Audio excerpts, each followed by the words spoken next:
Bienvenue à tous ceux qui nous rejoignent pour cette retransmission de la restitution de la mission post-sismique concernant le séisme du Teil qui a eu lieu le 11 novembre 2019. Alors, on va essayer de vous retracer les points forts de cette mission de terrain. Elle a eu lieu en février 2020, donc quelques mois après le séisme. Et je vous propose de voir tout de suite la présentation, la trame de la présentation, qui va retracer donc quelques points saillants de notre rapport qui est disponible déjà sur le site de la FPS. On va faire une petite introduction qui va rappeler pourquoi ce séisme est particulièrement important en France métropolitaine. Parler un petit peu aussi de la gestion de crise, ce qui a peut-être été le plus médiatique en tout cas, du point de vue des médias traditionnels. Ensuite, des détails sur l'événement sismique en lui-même, le comportement des ouvrages, et puis une partie dédiée à l'enjeu, aux vulnérabilités, à la reconstruction, à la recomposition du territoire, qui bien sûr ne fait que commencer, mais on peut déjà dire quelque chose d'intéressant à ce sujet. Alors, la mission est composée de 8 personnes de la FPS et 2 participants externes. Donc Stéphanie Desfossés et Clément Donnier qui étaient de l'UMR GRED, alors qui s'appelle l'AMGA maintenant, si j'ai bien révisé, donc de l'université de Paul Valéry de Montpellier. Et dans la mission AFPS, donc moi-même Nicolas Taillefer du BRGM, Pierre Arouco d'EDF, Julien Clément de l'IRSN, Madeleine Sophie Desroches d'AXA, Cédric Gigery de NES Paris-Saclay, Maria Lancieri de l'IRSN, Frédéric Léon de Montpellier et Paul Quistin d'ANCO. La présentation va être partagée entre 4 représentants de la mission. Juste après moi parlera Pierre Arouco d'EDF sur la partie aléa et plus séisme. Ensuite, Julien Clément de l'IRSN poursuivra sur l'aspect structure, comportement des ouvrages. Et puis Stéphanie Desfossés nous parlera du contexte socio-économique, également du ressenti des populations. Et après, je ferai une petite conclusion. Le déroulement de la mission, comme je l'ai dit, c'était donc février 2020, 3 jours de terrain, et en fait un travail de préparation important en amont qui a permis de faire aussi un certain nombre d'entretiens à distance, qui fait qu'on n'a pas eu besoin de se déplacer toujours pour rencontrer les personnes, mais beaucoup plus de personnes que dans les 3 jours ont été contactées par d'autres moyens. Je vais y revenir un petit peu tout à l'heure. Et je tiens particulièrement à remercier tous ceux qui ont rendu possible cette mission en accueillant donc les participants sur place. Un grand merci à la mairie du Teil qui s'est montrée très disponible pour nous recevoir malgré des conditions difficiles. Monsieur Peverelli, bien sûr, le maire, mais tous ses services également, Monsieur Péta, Madame Grimaud, Monsieur Kergiou.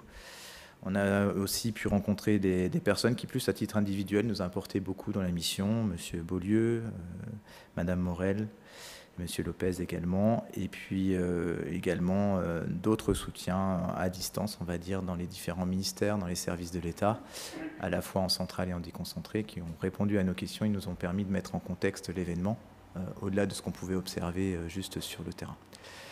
Alors le nombre d'entretiens, je l'avais compté, mais je ne l'ai pas remis là, il était très important, je veux bien faire sentir ce point. On avait, entre guillemets, l'opportunité de travailler en France, donc c'est plus facile d'établir des contacts, mais pour être le plus exhaustif possible dans notre rapport de mission, on a essayé vraiment de contacter des personnes très différentes avec des points de vue complémentaires sur ce qui s'était passé.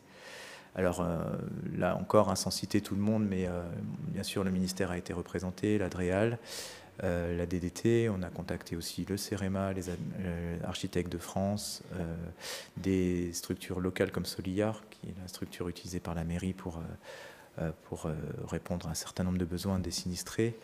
On a interrogé aussi les acteurs économiques via la CCI et la CAPEB, parce que c'est des acteurs importants, en particulier dans la reconstruction. Et puis ensuite, on a eu quelques contacts aussi avec le président du collectif des sinistrés et d'autres intervenants plus techniques, on va dire, sur la zone. Voilà la mission à l'œuvre sur la petite photo, dans les locaux de la mairie du Teil, ce qui était très sympathique de leur part. C'est vrai qu'un certain nombre de contacts avaient été déjà pris lors de la mission diagnostic urgence, qui a fait l'objet de restitutions précédentes, et ça a facilité les choses pour pouvoir faire tout ça. Alors l'organisation des 3 journées, elles ont été très denses, comme vous le voyez ici sur le support.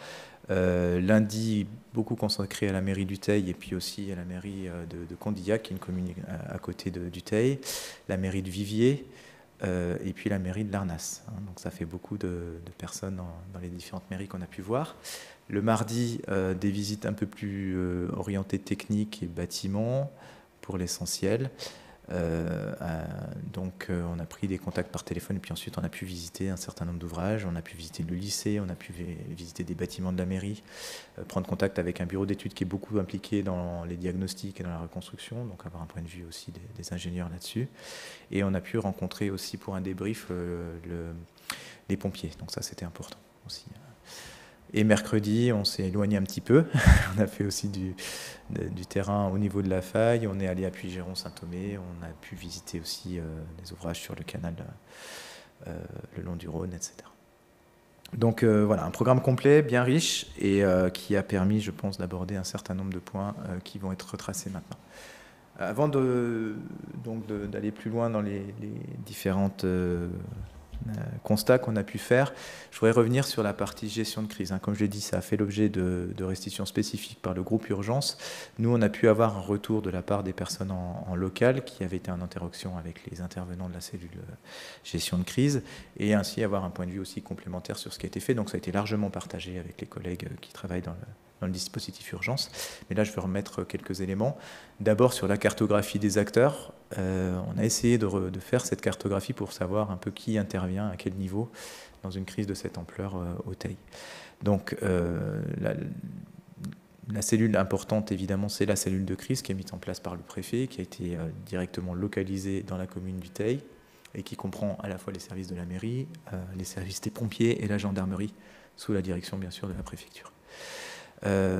Ensuite, cette cellule de crise interagit de façon très très proche avec le directeur des opérations de secours, qui est donc un membre du SDIS en l'occurrence, basé à la mairie, enfin non au SDIS du Teil, puisqu'il y a des bâtiments du SDIS au Teil.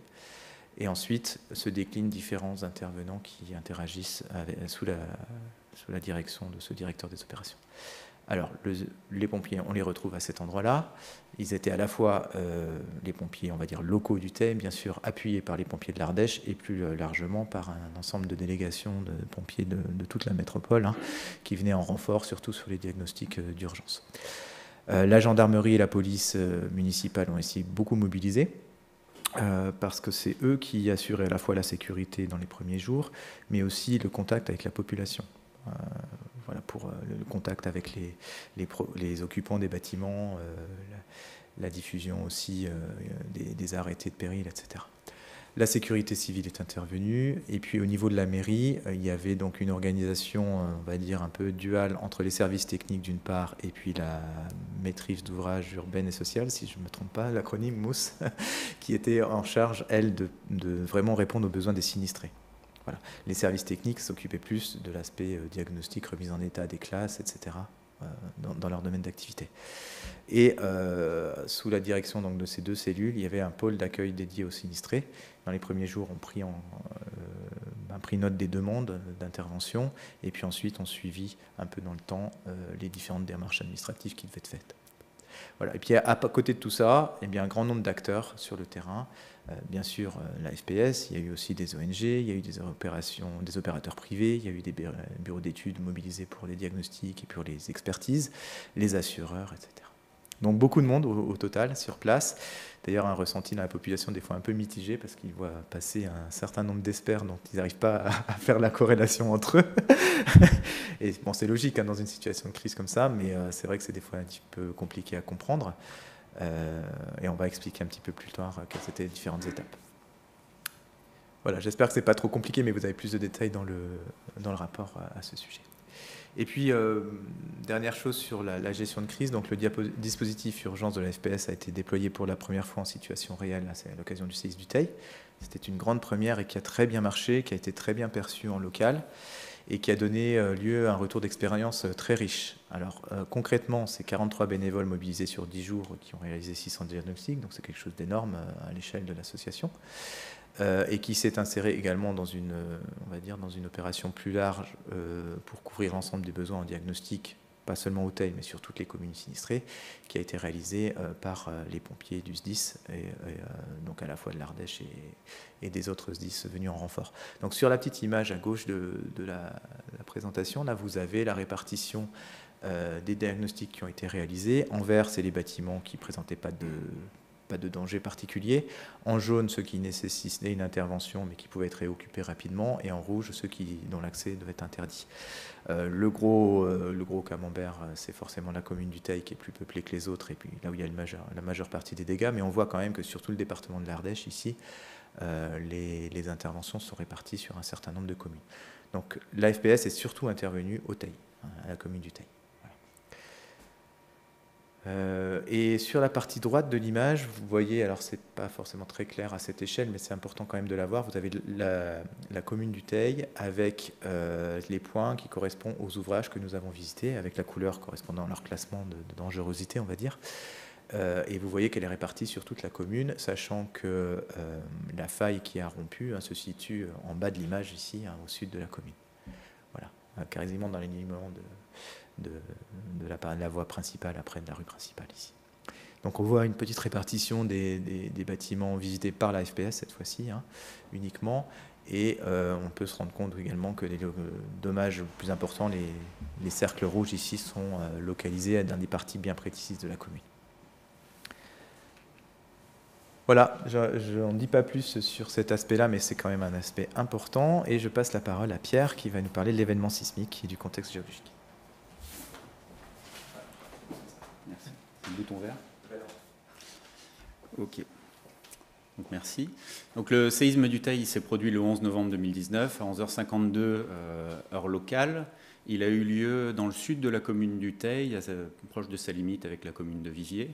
Il a produit de nombreux dégâts dans ces deux communes, mais aussi dans toutes les communes environnantes, dans les départements de l'Ardèche et de la Drôme. C'est un séisme de magnitude de moment estimé à 4,8, 4,9, donc quasiment 5, ce qui fait un séisme quand même important pour la France métropolitaine. Et il a eu lieu à une profondeur de 1 à 2 km, suivant les estimations, ce qui en fait un séisme relativement superficiel, proche de la surface. Le groupe d'intervention macrosismique du BCSF RENAS s'est rendu sur les lieux dans ces différentes communes et a pu estimer les dégâts et assigner des intensités macrosismiques. Et donc, sans surprise, sont les communes du Teil et de Viviers où on recense les intensités les plus élevées, avec des intensités de 7 et localement de 8. Donc les intensités étant des mesures du ressenti et des effets produits, notamment des dégâts sur les bâtiments par le séisme. Et donc pour la seule commune du Teil, on compte plus de 2000 déclarations de sinistres et 780 arrêtés de péril suite à ce séisme.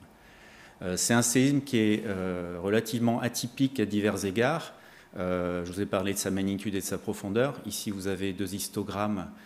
Celui du haut qui vous montre la fréquence des séismes dans le catalogue de sismicité F417 qui recense vraiment toute la sismicité historique et instrumentale. Quand on dit historique, instrumentale, pour la sismicité en France métropolitaine, la limite va se situer autour des années 60.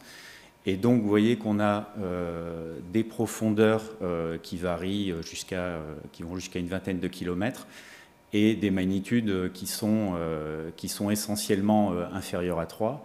Le nuage de points sur la figure en bas à gauche vous montre la répartition des magnitudes profondeur pour tous les séismes de ce catalogue, et vous voyez que le séisme du Teil du 11 novembre 2019, représenté par le cercle jaune ici, sort vraiment du lot, et on a bien affaire à un séisme qui est relativement atypique si on prend en compte à la fois sa magnitude et sa profondeur. Des séismes de magnitude quasi 5, il y en a eu, il y en aura sans doute encore. Des séismes superficiels, il y en a eu, il y en aura encore évidemment.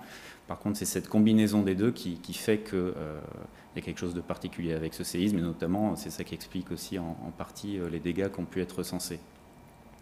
C'est aussi un événement qui est atypique du point de vue de son activité en termes de répliques, les répliques qui ont suivi donc le choc principal.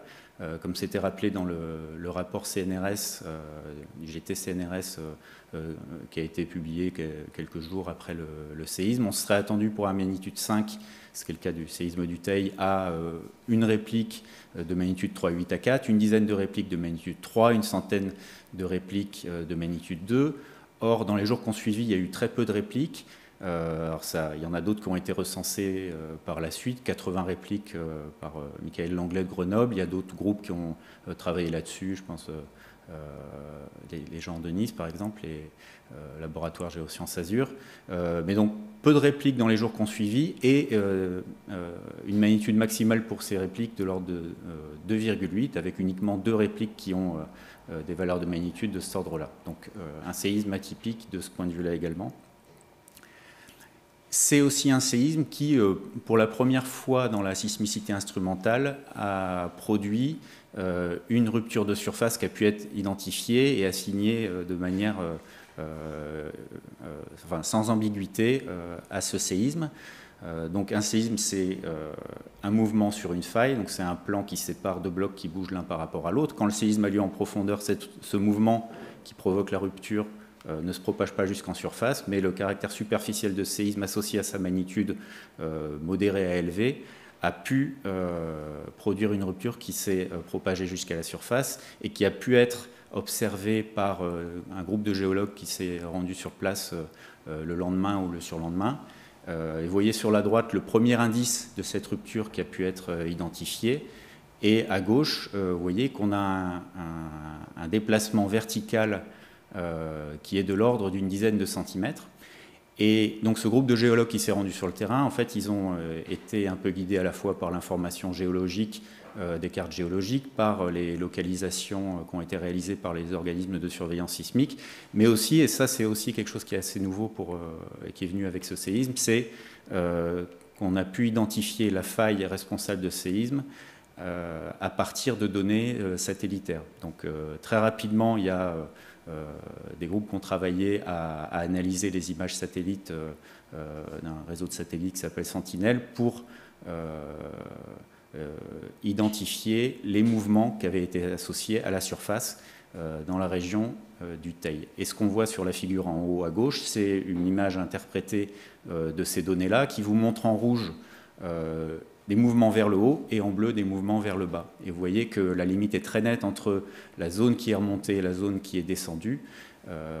On a donc la partie sud-est qui est remontée par rapport à la partie nord-ouest, le long d'une ligne qui est représentée en gris clair et qui correspond à une faille qui était connue sur les cartes géologiques de la région qui est représentée en bas à gauche, et qui est la faille de la Rouvière. C'est une faille qui appartient au faisceau de failles des Cévennes, donc c'est un vieux réseau de failles qui est orienté nord-est-sud-ouest, qui a eu une activité passée, notamment une activité en extension, donc où on a la croûte qui s'est étirée avec les blocs situés à l'est qui sont descendus par rapport aux blocs situés à l'ouest.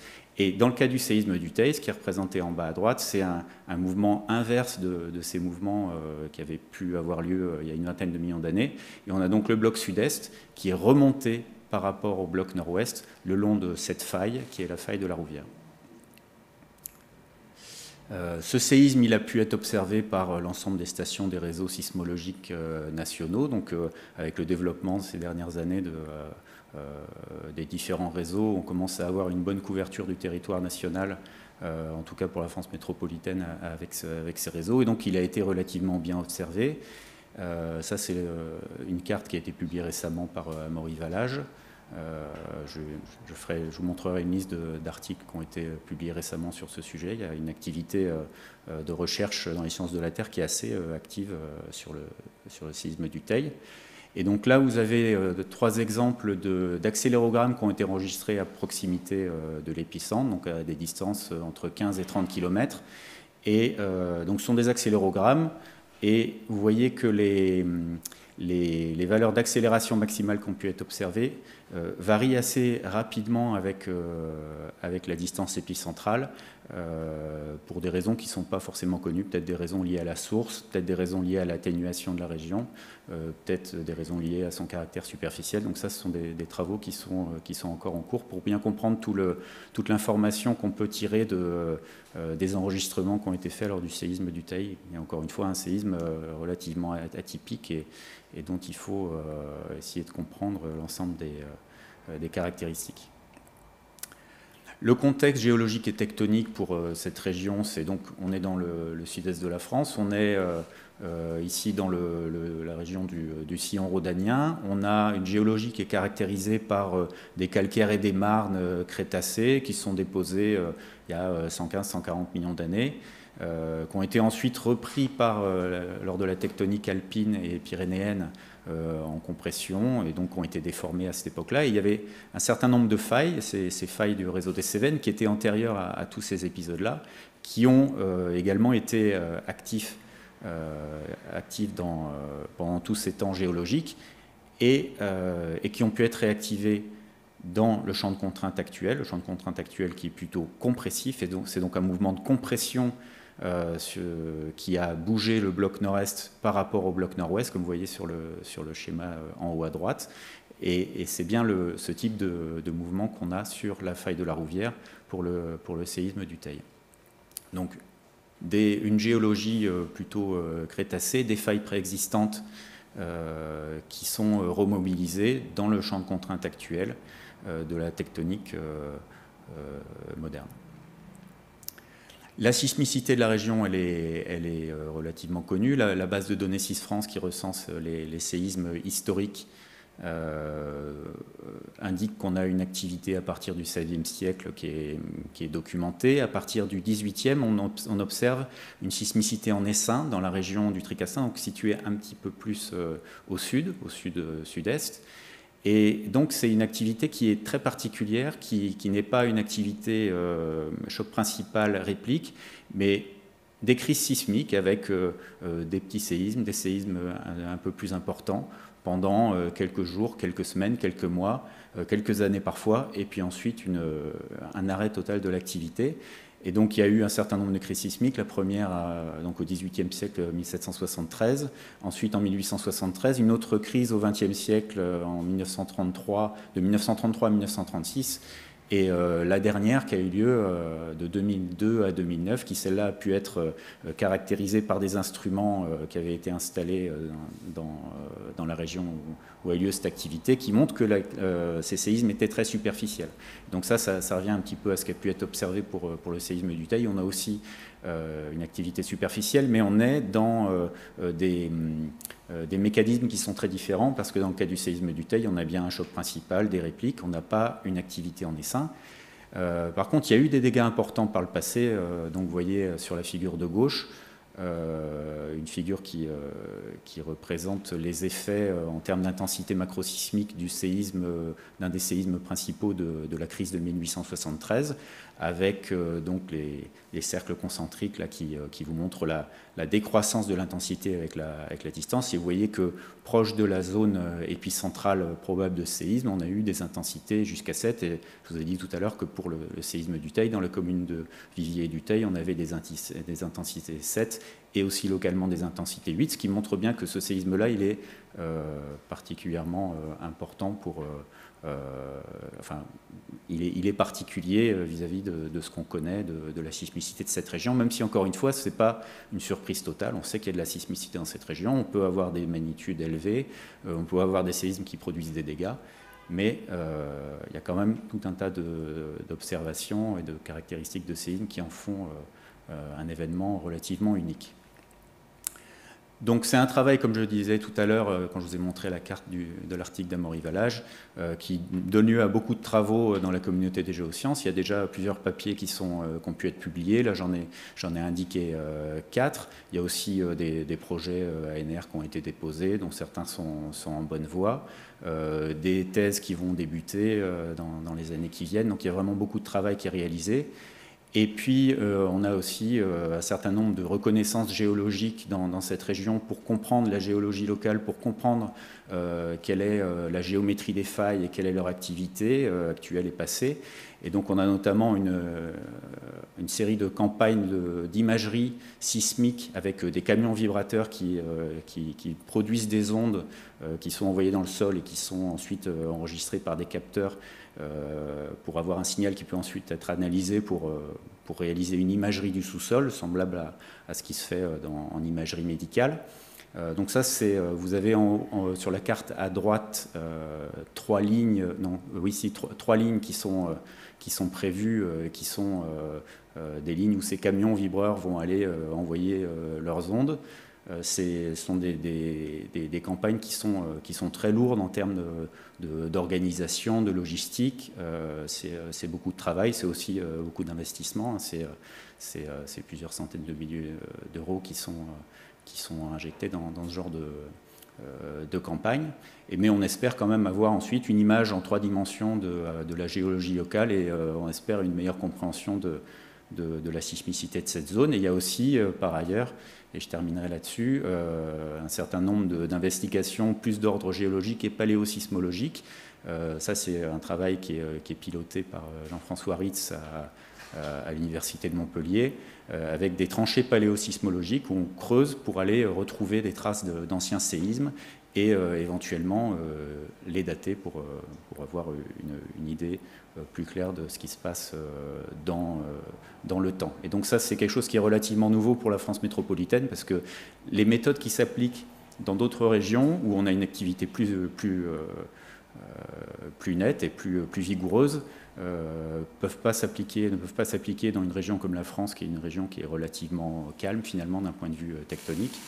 Et donc, il semble que ces méthodes-là soient assez prometteuses pour comprendre un peu mieux l'activité sismique dans une région stable ou relativement stable comme la France. Merci.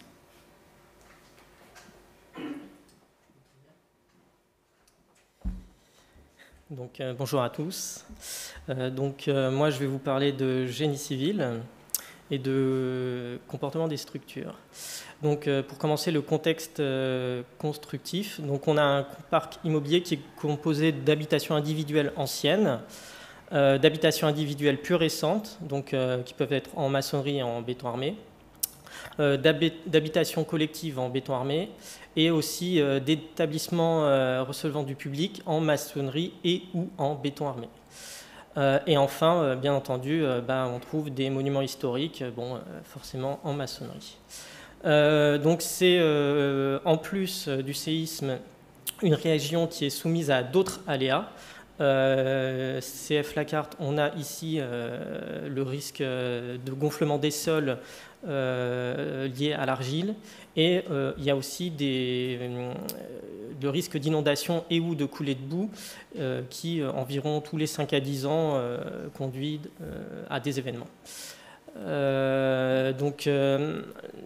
On constate, suite à ça, de nombreux indices de dégâts préexistants qui sont liés donc à la vétusté et à l'effet des argiles. Une portion significative du parc immobilier date d'avant l'établissement des règles parasismiques. Donc, comme dit auparavant, on a un parc qui est vétuste. Donc, pour information, nous avons reporté les dates d'entrée en vigueur des premières règles, parmi les premières règles parasismiques applicables pour les maisons individuelles. On a par ailleurs une évolution du zonage réglementaire de gauche à droite, donc en partie inférieure DPS 69, donc le zonage de 1991, et le zonage de 2010. Donc on a une région qui passe donc, dans la réglementation d'un aléa nul à négligeable et à une zone de faible sismicité, et enfin à une sismicité modérée. On a une part non négligeable, donc pour le Teil 17%, Viviers 19% et Saint-Thomé 30%, donc qui sont des villes de la commune, des habitations individuelles qui sont des résidences secondaires ou des logements vacants. Donc tout ça, ça accroît le risque de vétusté par manque d'entretien. Et on a la majorité de l'habitat ancien, donc individuel, qui sont constitués de matériaux produits par les usines Lafarge au voisinage, implantées dans la zone, qui à l'époque, l'utilisation du mâche-fer était très répandue, des planchers et des balcons réalisés avec des poutrelles métalliques et des voûtins avec du béton coulé en place.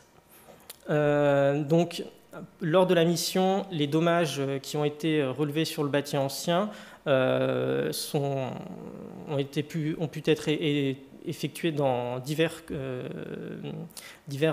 endroits de la commune, notamment la Rouvière, à Mélas et à Frayol.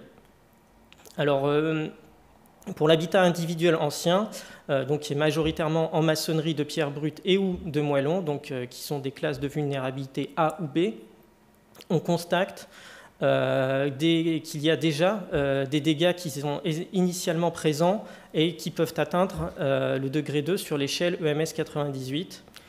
Bien entendu, lors de l'inspection qui a été menée lors de la mission, des mécanismes de défaillance classiques pour les bâtiments en maçonnerie ont pu être relevés donc avec quelques illustrations donc, qui sortent de la méthode de l'outil MEDEA. Donc, par exemple, de la fissuration dans la maçonnerie enclenchée par des concentrations de contraintes aux angles, donc qui conduisent à un affaissement des linteaux. Le basculement de la façade par absence ou mauvaise connexion au sommet et aux murs orthogonaux, donc qui conduit à des lignes de rotation au niveau de la jonction avec des structures adjacentes. Des ruptures liées au martèlement cyclique de la charpente sur le mur et l'affaiblissement local par des ouvertures. Des fissurations qui peuvent être développées par contre discontinuité sur des caractéristiques naturelles, structurelles. Et enfin, des défaillances d'angle par absence de chaînage, donc qui conduisent à des lignes de rupture au niveau des appuis de chevrons et des pannes. Alors, on observe que les habitations en construction présentent des chaînages horizontaux et verticaux. Toutefois, les chaînages de rampant en pignon ils ne sont pas systématiquement appliqués. Lors de la visite, on a constaté peu, voire pas du tout de dommages sur des habitations individuelles récentes, alors même que, à proximité, il y avait des habitations anciennes, donc principalement en maçonnerie, qui s'étaient effondrées. On a cependant observé sur ces habitations individuelles récentes quelques dommages sans forcément constater de ruines.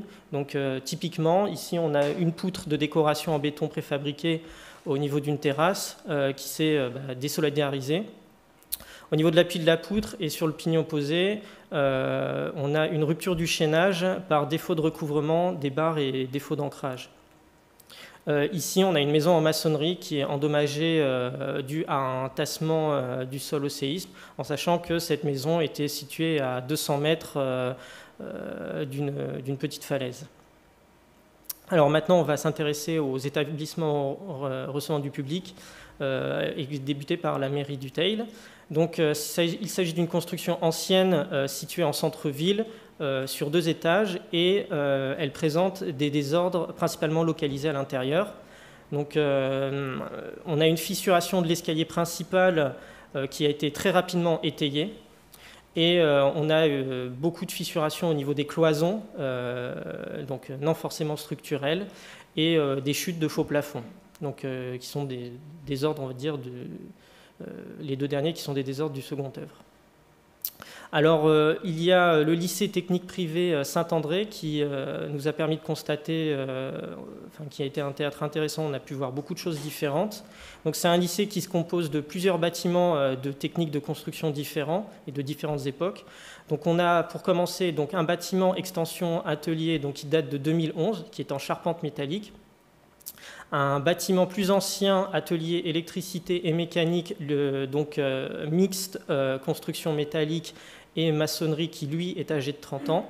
Un bâtiment préau qui a été rénové en 2014, qui a été transformé en salle de classe avec une charpente en bois. Le bâtiment principal datant de 1959, donc en R+1 construit par Lafarge. Et un bâtiment internat restauration datant de 2001, qui est un simple rez-de-chaussée. Et enfin, pour finir, un bâtiment annexe hors du lycée, qui est fermé et qui n'apparaît pas sur la carte. Alors, on va commencer par le bâtiment principal en béton armé R+1. Il s'agit d'un bâtiment poteau-poutre en béton armé, constitué avec des remplissages en panneaux de maçonnerie et en briques. Il est constitué de 4 blocs qui sont chacun séparés par des joints de dilatation. Et dans les dommages que nous avons pu constater, il y a de nombreux éclats de béton présents sur les poteaux donc à section carrée, très certainement dus à des phénomènes, donc très certainement dus à la source à un phénomène de carbonatation du béton. Donc lors du mouvement imposé par le séisme, le gonflement des aciers dû donc à la pénétration du CO2 dans le béton et donc sous l'effet de la corrosion conduit à une purge des éclats de béton. On a aussi une poussée des refends en briques contre les poteaux en béton qui cause un écrasement de la maçonnerie et un début de désintégration au niveau des extrémités des panneaux. Et enfin, on a constaté que la mise en œuvre des aciers lisses avait été mis en œuvre pour les poteaux en béton et donc par conséquent le manque d'ancrage des aciers qui ne sont pas donc des aciers haute adhérence conduit à un écaillage total sur certains poteaux. Alors maintenant, on va regarder, on va s'intéresser au bâtiment métallique de l'atelier mécanique, donc qui est un bâtonnier, comme je l'avais dit, type hangar mécanique classique. Donc il est constitué de 6 travées avec un contrevêtement longitudinal de type palais stabilité, triangulé dans le sens transversal, des portiques rotulés en pied, donc encastrement poteau traverse en tête. Donc, les poteaux sont encastrés en tête à la charpente qui soutient la toiture. Et des diaphragmes, donc le contrevêtement est assuré dans le sens transversal par une poutre au vent axée sur les palets de stabilité verticale. Et on a constaté une absence de poutre au vent longitudinale. Donc parmi les dommages qui ont été constatés, on a noté un flambement et un déversement de quelques liernes et un désalignement de quelques pannes. Alors, pour expliquer ça, on a une suspicion. On a constaté qu'en toiture, il y avait donc une dissymétrie de charge. Une pompe à chaleur est installée d'environ 1800 kg.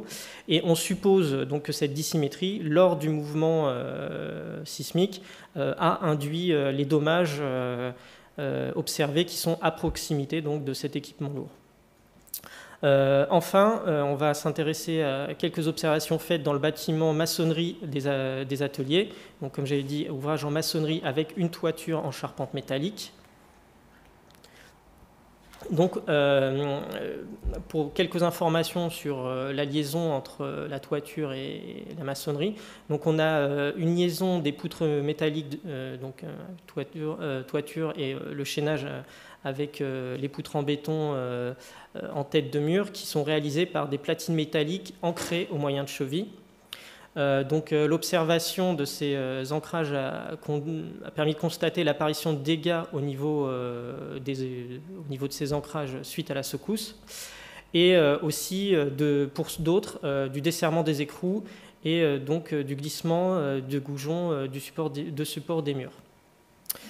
Et enfin, toujours dans la même pièce, donc le même bâtiment, dans la salle principale, il y a des présences d'équipements lourds et il a pu être observé que certains de ces équipements ont subi un déplacement et une rotation par rapport à leur position d'origine qui a pu être observée toujours dans la même direction et du même ordre de grandeur. Alors maintenant, concernant les monuments historiques, donc la région du Teil dispose d'un nombre important. On en recense 124 classés dans la zone d'investigation du GIM, qui a été donc délimitée dans le rapport provisoire. On va commencer par l'église de Saint-Étienne de Mélas. Donc, parmi les défaillances observées au niveau des parties hautes, on a pu en lier, les expliquer par la variation de rigidité en élévation de la structure. On a aussi constaté que le portail y présentait des défaillances au niveau des voussures. Donc ça, on l'explique par très certainement le déplacement des pierres en clé de voûte. Et enfin, on a constaté que des tirants de contrefort étaient présents sur l'église, et donc il est fort possible que leur présence ait permis de contribuer à la stabilité de la structure et d'éviter plus de dommages dans cette dernière. Concernant les monuments historiques, maintenant une seconde église qui est située à même le Teil, donc l'église Notre-Dame de l'Assomption. Donc c'est une église qui est plus moderne que Saint-Étienne de Mélas. Et par ailleurs, il a été constaté par comparaison avec des clichés issus de Google Maps, la présence de dommages initiaux sur la structure. Dans les dommages résultant de l'événement, il s'est produit une désolidarisation de la croix au fait de la toiture. Suite à cette désolidarisation, il y a eu une intervention des pompiers qui a récupéré la croix et l'a déposée sur le parvis de l'église. La majorité des dégâts qui sont observés sont situés à l'intérieur de l'église et notamment avec une chute de la voûte. Donc il s'agit d'événements non structuraux. Enfin, pour finir sur les monuments historiques, une visite du château de Saint-Thomé a été réalisée. Donc c'est un ouvrage qui a subi une grande quantité de dommages, avec une apparition de fissures ou augmentation de leur ouverture pour celles qui étaient préexistantes. De nombreux linteaux dans toute la structure ont subi des désordres nécessitant la mise en place de soutènements d'urgence. Donc ici, il est supposé que c'est lié à la composante verticale du séisme qui était, on va dire, non usuellement élevée. Il y a eu aussi des dégradations, la dégradation la plus critique qui a été constatée pour ce monument, c'est un mouvement global de la façade nord avec une fissuration importante à l'intérieur au niveau de la tomette.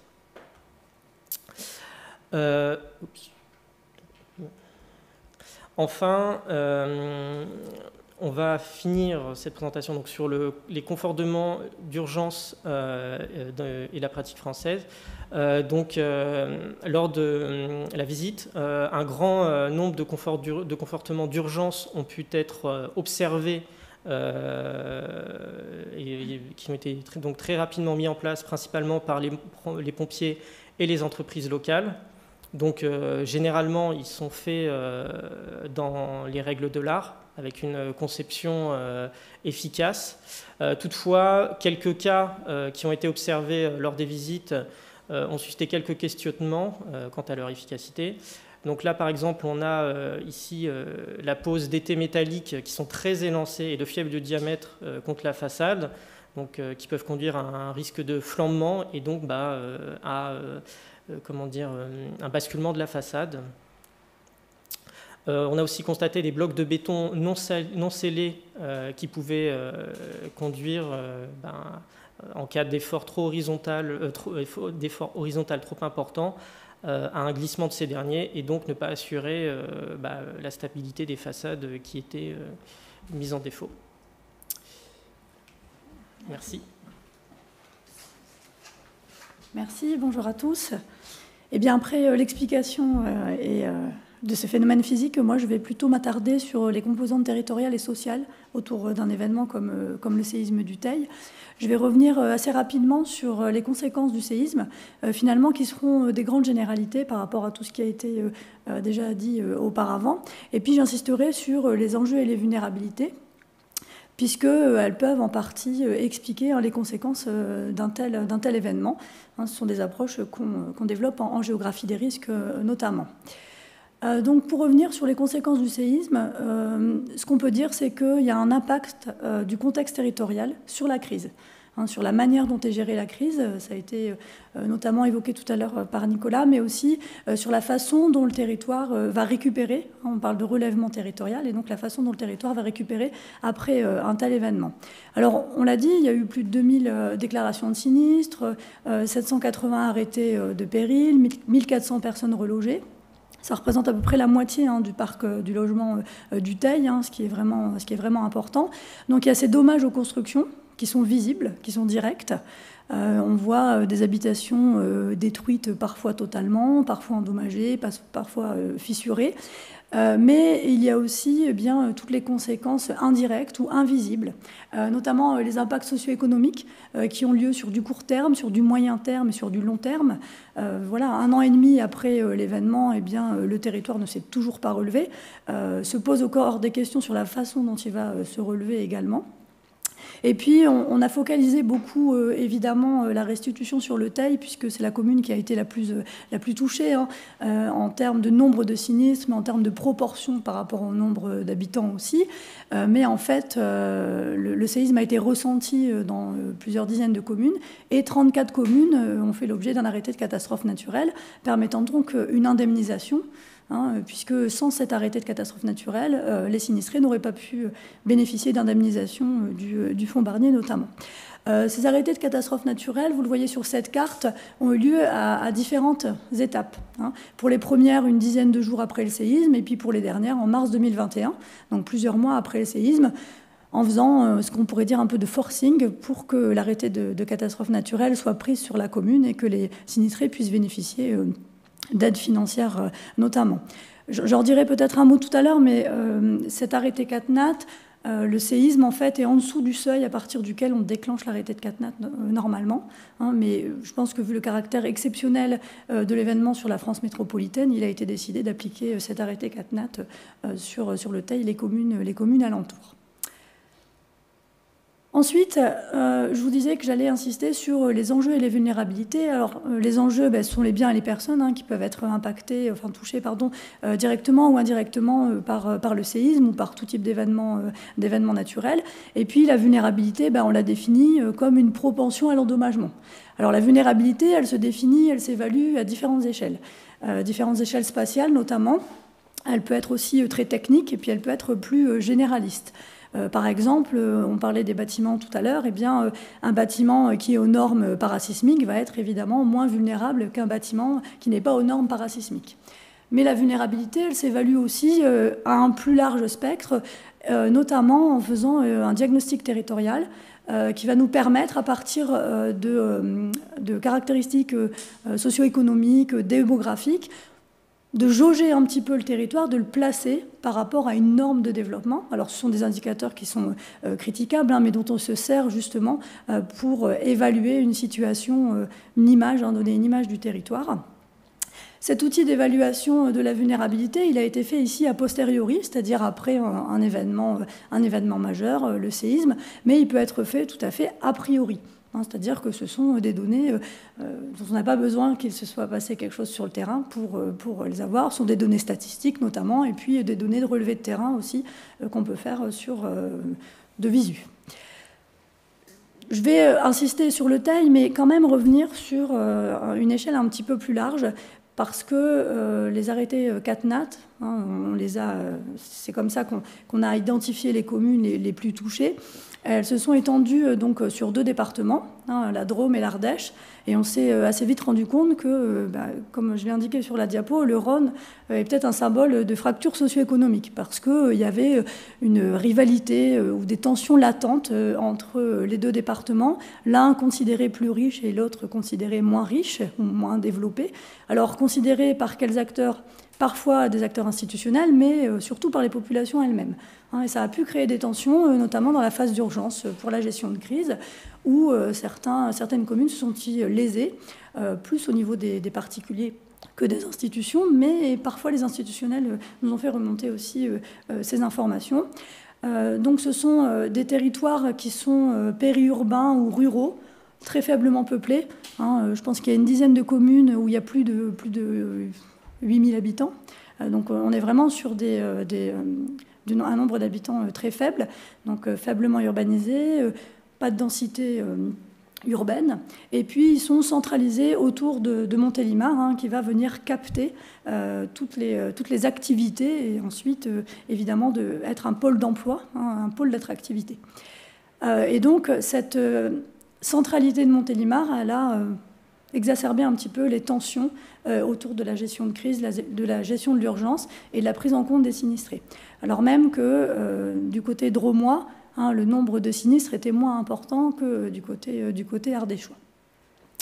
Si on revient, on recentre un petit peu sur le Teil. Donc, le Teil, c'est une petite commune de 8500 habitants. Comme vous pouvez le voir sur la figure en bas de la diapositive, c'est une commune qui était un petit peu en perte de vitesse ces dernières années, enfin dans les années 90 jusqu'à 2006, et qui commençait à reprendre un petit peu une croissance démographique, notamment liée au solde migratoire. On a une population qui est assez vieillissante, le sol naturel est déficitaire, et c'est surtout une attractivité, notamment grâce à Montélimar, qui aussi fait remonter, mais aussi une redynamisation, une tentative de redynamisation de la ville qui capte un petit peu plus de population. On a une part, ça a été dit tout à l'heure, sur les résidences principales secondaires. Sur les résidences principales, en fait, on a une part égale de propriétaires locataires. Et en fait, toutes ces caractéristiques vont tout de suite nous faire poser des questions sur comment on va pouvoir gérer l'après. C'est-à-dire que si on a une part égale de propriétaires et de locataires, par exemple, va se poser la question du relogement, puisqu'on a un parc locatif, notamment, qui est très, très limité. On a ensuite des populations qui ont un lieu de résidence de moins de 10 ans, donc qui sont sur la commune du Teil depuis moins de 10 ans. Ça pose la question de la connaissance du risque sismique. Est-ce que ces populations nouvellement arrivées ont cette connaissance? La même question se pose pour les populations plus anciennes, mais on le verra à travers des questionnaires qu'en fait il y avait une mémoire du risque sismique partiel. On est sur un territoire qui est très fragilisé. Un taux de chômage un petit peu plus élevé que la moyenne nationale, à peu près à 14%, beaucoup de travail à temps partiel. Donc on a une population qui a des niveaux de vie assez faibles. Tout ça va précipiter aussi ou exacerber les conséquences d'un phénomène très naturel. Ensuite, mis à part ces considérations assez générales, je reviens un peu sur différentes vulnérabilités, dont la vulnérabilité structurelle. Alors je ne vais pas redire ce qui a été dit juste avant, évidemment, sur l'urbanisation, même si le graphique est le même que sur la diapo de tout à l'heure, mais peut-être insister sur la dynamique d'urbanisation. Le Teil était une commune très dynamique à partir de la fin du XIXe siècle jusqu'à la Seconde Guerre mondiale à peu près, avec l'activité ferroviaire. Et grâce à cette activité ferroviaire, il y a eu une explosion, une croissance urbaine très élevée, notamment dans les quartiers de Mélas, Frayol, Violette. Donc c'est à cet endroit où les plus vieilles constructions ont été édifiées. Et on voit bien qu'il y a une corrélation avec les niveaux de dommages, puisque c'est dans ces quartiers où on va retrouver les dommages les plus élevés. C'est aussi ces quartiers qui vont avoir le plus de difficultés à se relever, des quartiers ouvriers, des populations qui n'ont pas des hauts niveaux de vie, et puis des quartiers qui étaient déjà identifiés avant le séisme comme des quartiers prioritaires pour les stratégies de renouvellement urbain. Donc en fait, avant le séisme, ces quartiers-là étaient déjà identifiés comme des quartiers à renouveler, à réhabiliter, et dont il fallait se soucier. Donc on avait bien conscience qu'en fait, c'était des quartiers vulnérables, des habitations vulnérables, et qu'en cas d'événement comme un séisme, ça pourrait faire beaucoup de dommages, évidemment. Le centre-ville du Teil aussi avait été identifié comme en perte de vitesse avant le séisme. Sur 170 commerces à peu près, 40 avaient déjà fermé avant le séisme. Donc on était, là encore, sur des dynamiques territoriales ralenties. Et donc le séisme est venu exacerber des situations fragiles, difficiles, qui préexistaient avant l'événement. Donc quand on est sur un territoire fragile comme celui-ci, la capacité à se relever, elle est encore plus limitée que si on avait les moyens techniques, humains, financiers pour pouvoir se relever rapidement et durablement. Donc cette carte d'urbanisation montre bien les différentes évolutions. On avait le graphique qui montrait les périodes de construction. La carte montre la spatialisation de l'information. Et évidemment, on peut bien voir où les dommages ont été les plus graves en fonction de l'épicentre, en fonction de la dissipation des ondes et puis de cette urbanisation. Je reviens rapidement, mais ça a été dit déjà. Cette urbanisation, elle s'est faite sans normes parasismiques, puisque les normes parasismiques sont arrivées tardivement. Et vous le voyez, dans le zonage de 69 et 91, le Teil et alentour n'étaient pas identifiés dans des zones exposées à un aléa modéré. C'est venu plus tard. On a aussi interrogé la vulnérabilité humaine. Alors pourquoi la vulnérabilité humaine? Déjà, la vulnérabilité humaine, si on veut caricaturer, il y a deux grandes catégories. Il y a la vulnérabilité intrinsèque des populations, c'est-à-dire l'âge, l'état de santé. Et puis, il y a aussi une vulnérabilité humaine qui tient à la connaissance et la conscience du risque. D'accord ? Donc, nous avons mené des questionnaires auprès des populations, quelques semaines après le séisme jusqu'à 3 mois après le séisme, en partie sur place et puis en partie en ligne, lié à la crise sanitaire. On a eu un retour de 120 répondants environ, ce qui nous a permis d'identifier un petit peu les blocages qui ont pu se produire lors du séisme, ce qui nous a permis aussi d'identifier les connaissances et la conscience du risque des populations interrogées, et ce qui nous permet aussi de faire des recommandations que fera Nicolas tout à l'heure. Donc là encore, on a beaucoup d'interrogés au Teil, mais vous le voyez, on a essayé d'élargir un petit peu le champ d'investigation aux communes alentours. Et on a notamment interrogé des personnes de Montélimar, justement parce qu'on nous avait identifié un petit peu ces conflits territoriaux. Alors premièrement, sur la vulnérabilité humaine liée à la dangerosité du bâti, on a identifié, sur toutes les personnes qui nous ont répondu, l'âge moyen des habitations à 66 ans.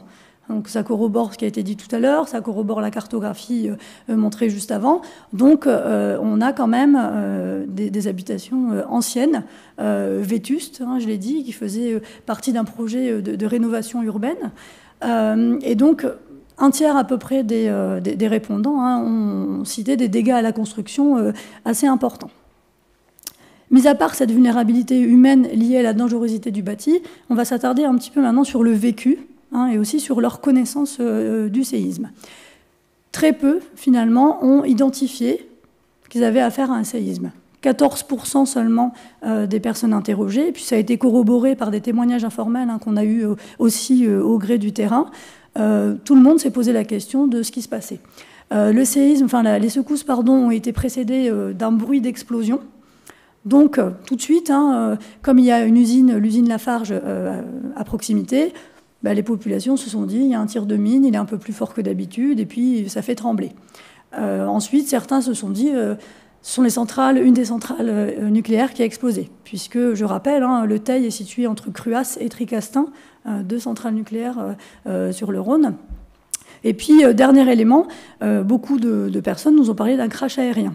Tout simplement parce que c'était inscrit dans la mémoire collective, parce qu'il y a quelques années, un petit avion de tourisme s'est écrasé à proximité du Teil. Ça a fait un bruit d'explosion, il y a eu quelques secousses, et donc dans la mémoire collective, c'était resté, et les gens ont identifié ce bruit d'explosion comme un crash aérien.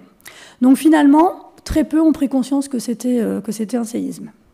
Donc évidemment, les réactions sont difficiles quand on ne sait pas à quel événement on a affaire. Donc on a comparé les consignes en cas de séisme et les comportements. C'est-à-dire on a demandé aux personnes, est-ce que vous connaissez les consignes à adopter en cas de séisme? Donc se protéger, ne pas sortir, couper le gaz, etc. etc. Bon. À peu près la moitié connaît les consignes. Mais seulement 6% ont adopté ces consignes. C'est-à-dire que le reste n'a pas du tout eu ce comportement adapté aux consignes. Une grande partie est sortie pendant les secousses, donc se mettant en danger, évidemment, et une autre partie a eu une absence de réaction. C'est-à-dire qu'ils sont restés figés sur place, chez eux, parce qu'on a interrogé des personnes qui étaient seulement à leur domicile, donc une absence de réaction. Donc, finalement, une mise en danger lors de l'événement, puisque soit on ne réagit pas, mais la maison peut s'écrouler, ou un pan de maison peut s'écrouler, soit on sort, et là encore, ce sont les matériaux qui peuvent nous tomber dessus et causer des blessures, ou plus, évidemment. Donc pendant le séisme, des consignes connues, mais des comportements totalement inadaptés.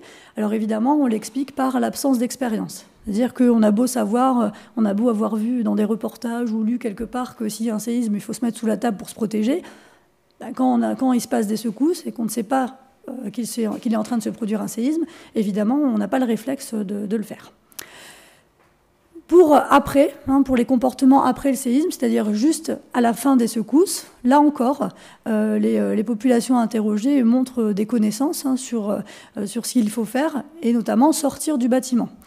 Ils montrent aussi des connaissances sur le phénomène lui-même, puisque une fois qu'ils ont identifié le séisme, un certain nombre d'entre eux, les 3/4 à peu près, ont eu peur de répliques, parce qu'ils savent qu'un séisme est suivi de répliques.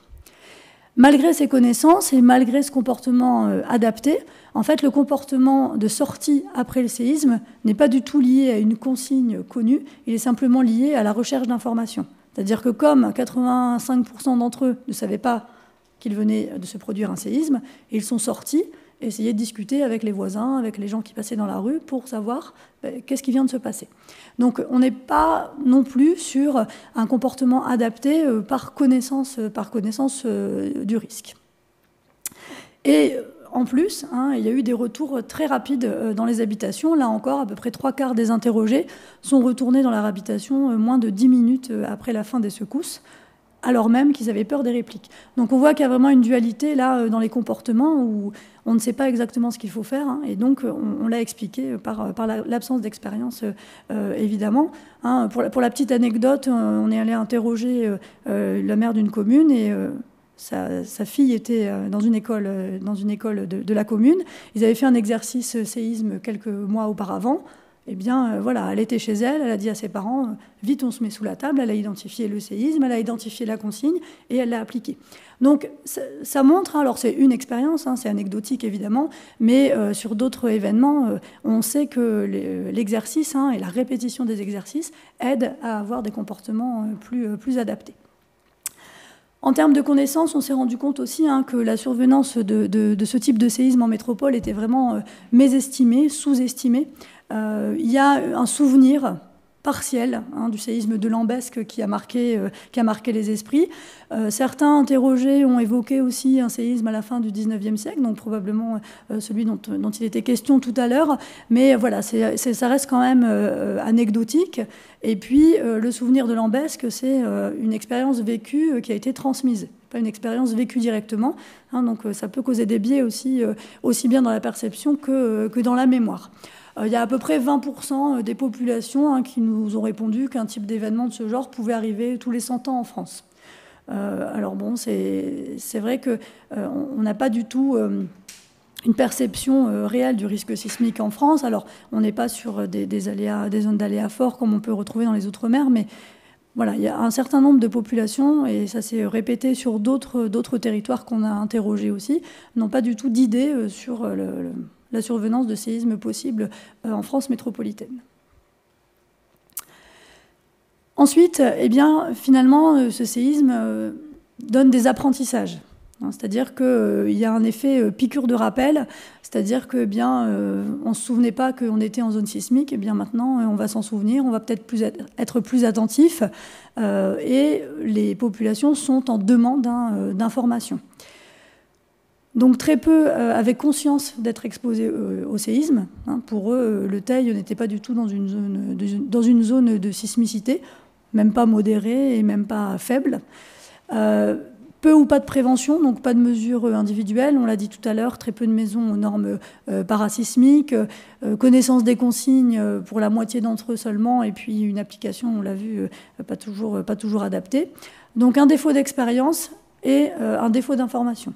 De nombreuses personnes ont été demandeuses d'informations, de réalisation de plaquettes d'informations sur Internet, en format papier, de réunions publiques, pour vraiment mieux connaître cet aléa et mieux y faire face si un nouveau séisme devait se produire. Donc cette recherche d'informations, ils ont commencé à la faire dès la fin du séisme. Comme je vous le disais, nombreuses personnes sont sorties dans la rue, dans les jardins, pour discuter avec le voisinage, savoir ce qui s'était passé. Beaucoup ont appelé leur famille, ou des proches, ou les institutions, pour là encore avoir des informations sur l'événement qui venait de se produire. Et donc ils ont eu évidemment une connaissance ils ont pris connaissance de ce qui s'était passé, mais veulent aller plus loin. Et même si un certain nombre d'entre eux nous disent que bon, maintenant que le séisme s'est produit, peut-être qu'on n'en verra pas d'autres depuis longtemps, il y a quand même ce besoin d'information, si ce n'est pour eux, pour les générations à venir. Ensuite, on a aussi essayé de travailler sur la reconstruction. Alors quand on parle de reconstruction, ce n'est pas simplement la reconstruction des bâtiments, on parle de reconstruction territoriale ou de relèvement territorial. Et donc, tous les impacts dont je vous ai parlé tout à l'heure, voir la façon dont ils vont se mettre en place et sur quelle temporalité. La reconstruction, c'est plusieurs années. Alors, en fonction du contexte territorial que je viens d'évoquer, on peut estimer parfois un temps de relèvement. On sait, si on prend une échelle un peu plus large, on sait qu'un séisme au Japon, un séisme en Haïti, on n'a pas les mêmes temps de reconstruction parce qu'on n'a pas les mêmes enjeux et vulnérabilités, et on n'a pas les mêmes capacités non plus à se remettre. Sur la reconstruction, donc vraiment l'envisager sur le long terme. Donc ça dépasse un petit peu le cadre du rapport qui a été remis, parce qu'on a ajusté un petit peu cette dernière année. Des relevés de terrain ont été menés donc au Teil par une étudiante qui est en master gestion des catastrophes et des risques naturels à Montpellier. Et en fait, à partir de relevés de terrain, elle a évalué l'évolution entre un état initial, c'est-à-dire ce qui avait été diagnostiqué par la FPS notamment, et puis elle, visuellement, ce qu'elle avait pu voir de la reconstruction. Et donc vous le voyez, la petite échelle d'image que vous avez en bas de la diapositive montre tout à gauche que la reconstruction est encore loin d'être terminée, voire pas entamée, et l'avant-dernière image à droite montre la fin de la reconstruction, au moins du bâtiment. Donc là, on n'est pas sur une reconstruction territoriale, on est sur une reconstruction du bâti. Je reviendrai sur la reconstruction territoriale juste après. Et donc, il s'avère qu'on a quand même un certain nombre d'habitations qui sont au niveau 5. Donc, ça veut dire que presque la moitié des habitations, au bout d'1 an et demi, ont été reconstruites, réhabilitées. Alors, c'est un chiffre qui est très encourageant, très positif, mais qui est à nuancer, puisque la plupart des habitations qui sont totalement reconstruites sont en grande partie, en réalité, des habitations qui avaient été endommagées légèrement ou modérément. Pour les habitations qui ont été détruites ou largement endommagées, la reconstruction, elle est plutôt vers le moins. J'en reparlerai tout à l'heure, mais il y a encore des sinistrés qui sont relogés hors de chez eux. Pour revenir sur une reconstruction sur le long terme, il faut voir donc toutes les conséquences que ça a eu sur le territoire. Un territoire, je l'ai dit tout à l'heure, qui était déjà en perte de vitesse. Donc sur les 168 commerces au Teil, il y en avait 45 à peu près qui avaient fermé avant le séisme. 25 de plus ont fermé après le séisme. Donc ça a accentué une situation déjà très difficile. Mais il y a du positif puisque ça a pu accélérer peut-être des stratégies de rénovation urbaine qui avaient été initiées avant le séisme et qui vont peut-être bénéficier d'un support financier ou technique plus important que si le séisme n'avait pas eu lieu. Le positif pour la reconstruction, c'est que le territoire et donc les sinistrés ont pu bénéficier d'aides financières. J'en ai parlé tout à l'heure avec l'arrêté CatNat qui a été déclenché alors que normalement à ce seuil de magnitude pour un séisme, il n'est pas déclenché. Sur les points positifs de la reconstruction, il faut vraiment souligner la solidarité et notamment le montage d'une association, l'association des sinistrés du Teil, qui a été d'une grande aide pour les sinistrés. Alors là, c'est vraiment la parole des sinistrés, des populations. Je mets un petit peu de côté les institutionnels, mais de nombreuses personnes étaient totalement désarmées. On ne sait pas comment faire avec les assurances, on ne sait pas si on doit faire appel à un expert d'assurance, à un expert d'assuré, etc., etc. Donc c'est très très difficile pour des populations qui sont déjà fragiles. Et donc l'association de sinistrés a vraiment été d'une grande aide. Elle est encore très active aujourd'hui, 1 an et demi après le séisme. Hein, donc c'est pas seulement une association pour gérer l'urgence, puisqu'on considère qu'on n'est plus dans l'urgence, mais en fait elle est encore très active. Et elle a pris le relais un petit peu justement des institutions qui ont été très présentes dans l'urgence et qui le sont encore aujourd'hui, mais qui n'étaient pas suffisamment armées, là encore, surtout d'un point de vue humain, pour pouvoir aider les populations de toutes ces communes. Les grosses difficultés dans la reconstruction, donc, c'est relancer l'économie du Teil, mais c'est aussi, à titre plus personnel, arrêter de se battre avec les assurances, pour reprendre les termes des sinistrés qui nous ont expliqué un petit peu leur point de vue. On a eu des délais assurantiels très très longs. Certains ne sont pas encore réglés, c'est-à-dire que certains n'ont toujours pas reçu d'indemnisation pour leur habitation. Ça s'explique avec 2 facteurs principaux. Premièrement, les assurances métropolitaines n'ont pas l'habitude de faire face à un séisme. Donc, il y avait une difficulté à estimer les dommages et une difficulté à estimer les indemnisations qu'il fallait. Et le deuxième facteur, c'est la crise sanitaire, qui est venue ralentir le passage des experts chez les sinistrés. Et donc, tous ces délais se sont rallongés. Ça peut être déjà assez long en temps normal, mais là, ça s'est la rallongé. Et puis, donc, on a une crise dans la crise. Et donc, on a des situations temporaires qui durent. C'est-à-dire que certains sinistrés sont encore relogés aujourd'hui dans des mobil-homes ou dans des caravanes. Alors ils sont très peu, mais voilà, c'est pas parce qu'on n'est pas en nombre que ça ne représente pas un traumatisme important. J'ai pas évoqué sur cette reconstruction, jusqu'avant, j'ai pas évoqué ça, mais il faut aussi parler des traumatismes psychologiques, et donc des traumatismes psychologiques qui peuvent aussi perturber la redynamisation du territoire. 1 an et demi après, ils sont encore très très marqués. Et même si la magnitude du séisme n'est pas très élevée, pour vous peut-être qui avez l'habitude de travailler sur des séismes de magnitude très élevée, eh bien pour les sinistrés, avoir subi ce séisme, c'est pareil qu'avoir subi un séisme au Japon de magnitude 9. C'est-à-dire que le traumatisme est vraiment latent, même si les dégâts ne sont pas les mêmes, évidemment. Dernier élément sur la reconstruction, il y a encore énormément de questions qui se posent. Alors Nicolas va y répondre en partie, mais voilà, quel mécanisme de reconstruction, quelles aides, comment on reconstruit? Est-ce qu'on reconstruit à l'identique? Est-ce qu'on reconstruit mieux? Est-ce qu'on a le temps de reconstruire mieux?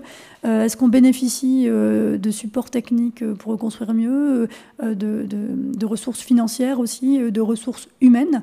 Et puis, quelle stratégie finalement urbaine ou d'activité économique on relance? Merci.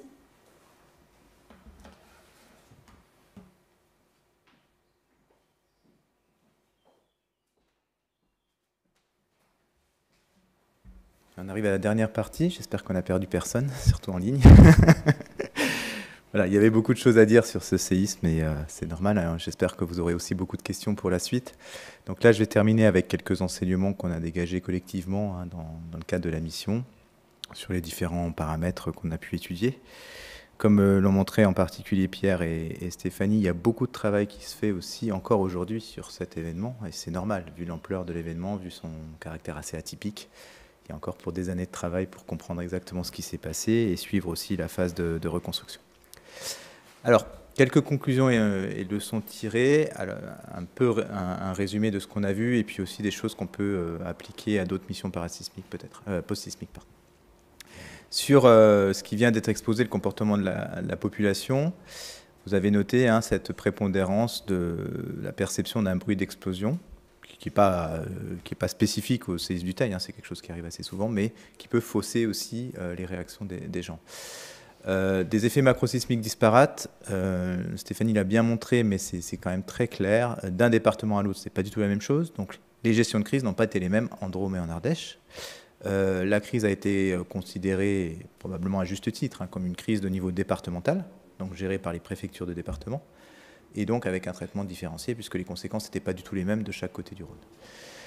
Le problème de retour dans les bâtiments, ça c'est quelque chose qui nous interroge beaucoup, parce qu'effectivement c'est difficile de maintenir les gens en dehors de leur logement sur une longue période, ça se comprend. Et même entre l'intervention du diagnostic d'urgence des inspecteurs d'urgence ou des pompiers et puis la prise d'arrêté de péril, il y avait des gens qui étaient là et qu'il a fallu faire sortir de leur bâtiment alors qu'ils étaient revenus. Ce sont des situations assez difficiles. Ensuite, l'importance des sujets centrales, nucléaires et carrières, on va y revenir un petit peu tout à l'heure, hein, qui alimente le débat public sur la zone, c'est compréhensible. Et puis la faible culture du risque qu'on a mis en évidence. Donc je pense que tout ça, ça pose des questions sur la nature de l'information qui est disponible pour les populations au moment du séisme et puis dans les semaines qui suivent. On a pu constater en février encore hein, que beaucoup de gens étaient en demande d'informations, même d'informations scientifiques. C'est-à-dire que quand on rencontrait des personnes, elles nous demandaient des choses assez techniques sur le séisme. Et puis on a vu aussi le besoin d'informations d'urgence pour bien réagir. Alors, l'autre aspect qui ressort du comportement des populations, c'est quelque chose qui revient régulièrement dans les présentations de missions post-sismiques, mais il faut accentuer ce besoin. Il y a un besoin d'information préventive.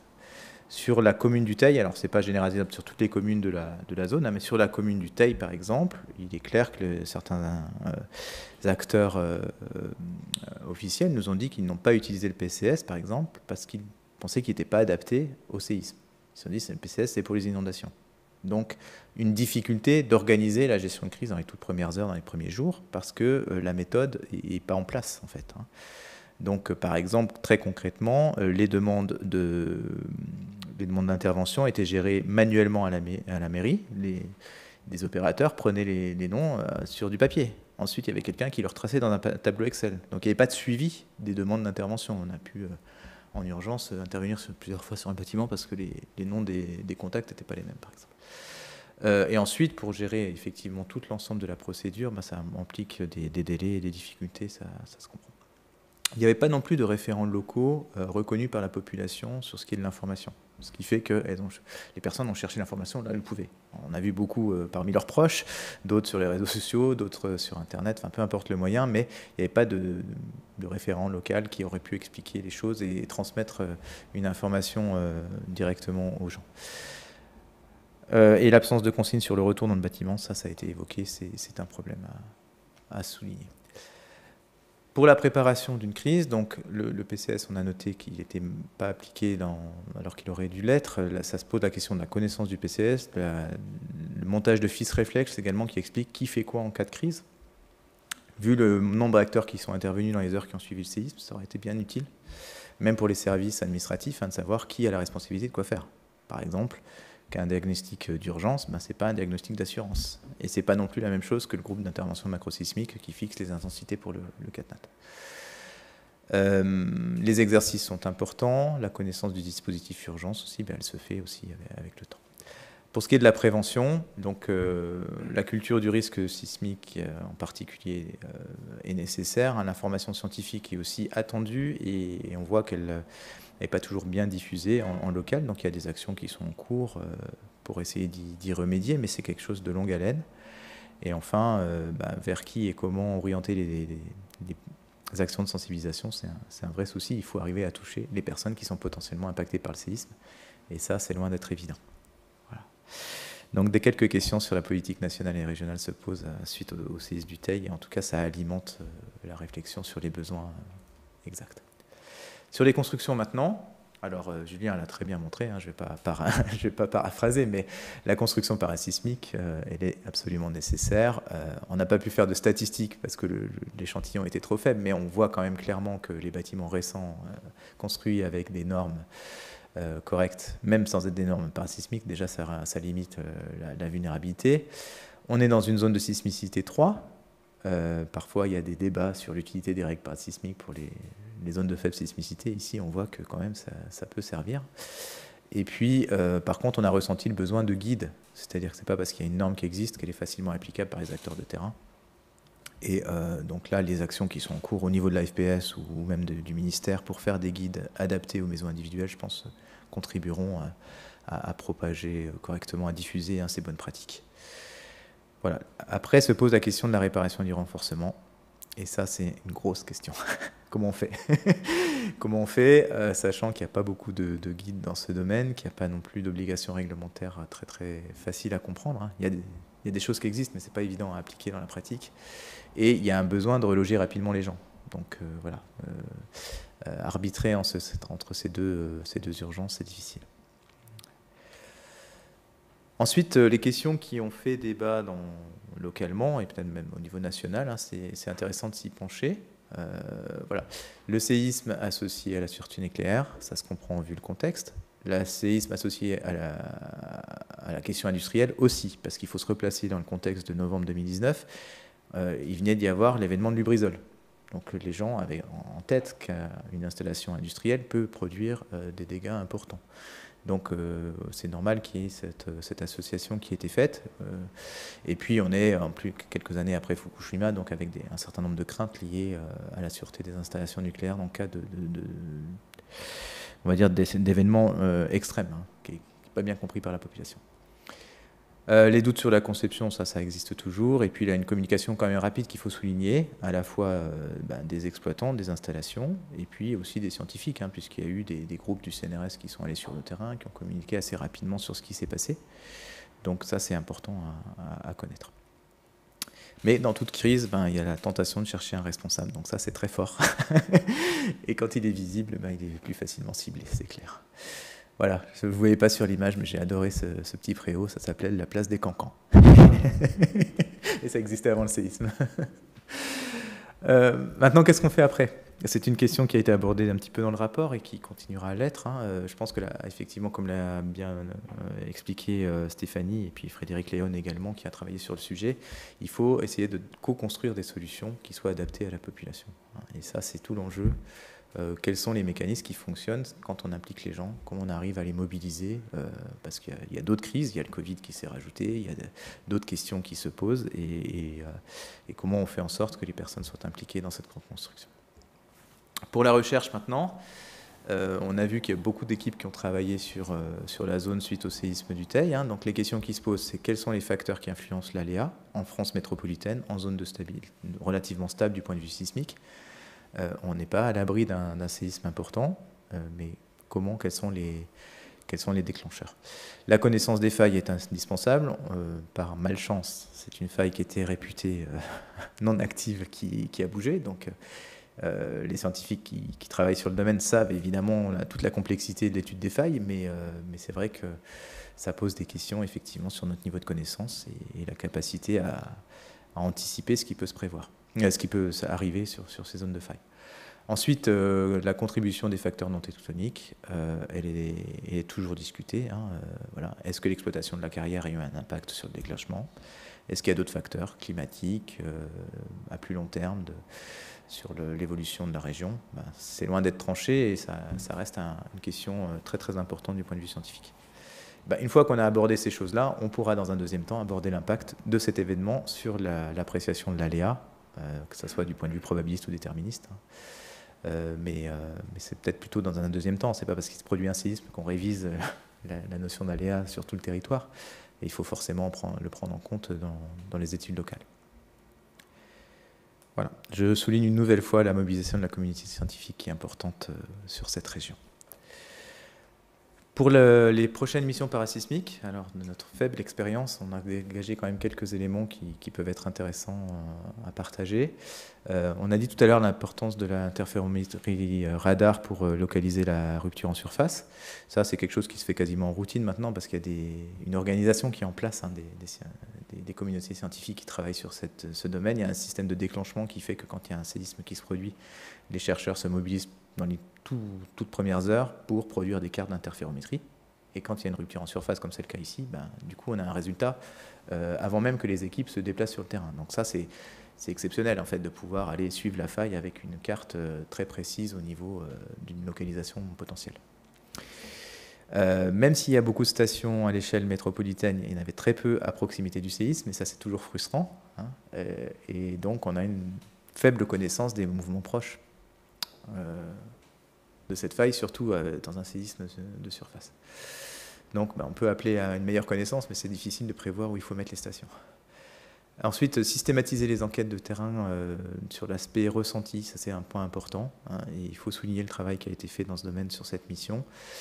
C'est plus facile quand on est en France, bien sûr, mais je pense que vous avez pu apprécier les présentations qui ont été faites sur ce domaine, c'est quand même un élément très important à prendre en compte, ne serait-ce que pour mettre en contexte ce qu'on observe ensuite sur les bâtiments ou sur la réaction des populations. Donc, le travail a été fait avec les moyens disponibles. Hein. Si on pouvait augmenter la taille de l'échantillon de répondants, ça serait toujours mieux. Après, il faut voir aussi la population locale, hein, le nombre de personnes disponibles pour faire ça, et puis les nombreuses sollicitations des personnes, à la fois par des équipes scientifiques de tout ordre, et puis aussi par la mobilisation que nécessite la reconstruction, les démarches assurantielles et autres. Pour ce qui est des entretiens à distance, là, je parle des entretiens avec les acteurs de la crise. Je pense que c'était vraiment intéressant parce qu'on a pu contacter vraiment de nombreuses personnes par téléphone ou par visio, avant ou après la mission de terrain, peu importe, mais qui ont contribué de façon significative à comprendre ce qui s'est passé. Et ça, c'était bien, parce que si on avait dû rencontrer ces personnes en physique, en présentiel, même sur une petite région comme celle autour du Teil, ça aurait été difficile. La préfecture, elle est à Privas. Ça prend quasiment une journée aller-retour pour aller faire un interview à Privas. Donc voilà, c'est sûr que c'est très important. Et du coup, ça souligne l'importance aussi de préparer ces missions en amont et d'avoir un certain nombre de contacts pour pouvoir mobiliser ces personnes par d'autres moyens. Les données sur le contexte socio-économique et historique, j'en ai parlé. Et puis là, il y a une forte attente en local des restitutions des résultats de toutes ces missions, que ce soit celle de la FPS ou des autres missions scientifiques, hein, puisque les gens voient des personnes sur le terrain, ils s'attendent ensuite à avoir un retour sur l'information. Alors, le Covid a tout perturbé, et c'est très dommageable. Il y a un gros effort qui est fait quand même pour essayer de communiquer, et il faudra sûrement continuer à le faire encore dans les prochains mois pour que, localement, les personnes qui ont participé notamment à répondre à nos questions, qui nous ont rencontrés, ou les populations locales, puissent avoir un retour sur ce qu'on a dit sur leur région, sur ce qui s'est passé, et aussi ainsi apprendre au niveau de la gestion des risques. J'ai fait un petit encart à droite là sur la diapositive sur les questions qu'on nous a souvent posées quand on est allé sur le terrain. Et ça, c'est pas facile à répondre. Par exemple, est-ce que d'autres segments de la faille peuvent rompre? Voilà. Et on peut comprendre l'inquiétude des gens. Hein. Ensuite, j'ai des fissures dans ma maison. Est-ce qu'elles vont bouger? Est-ce qu'elles vont continuer? Est-ce que ça vaut la peine que je missionne un entrepreneur pour gommer ces fissures si ça reprend? Là encore, c'est très difficile à dire quand on est sur place. Hein. Et puis, c'est pas notre rôle. Mais bon, c'est une question que se posent les gens. Et enfin, quelle est la cause du séisme? Et ça, c'est toujours un peu scabreux. Mais bon, on ne peut pas aller voir les gens, leur parler de séisme et puis ne rien dire sur la cause. Voilà. Les conclusions générales, elles sont issues directement du rapport, hein, vous les retrouverez. On a une magnitude peu commune, mais pas surprenante. On a des conséquences du séisme qui sont très importantes en termes de dégâts aux bâtiments.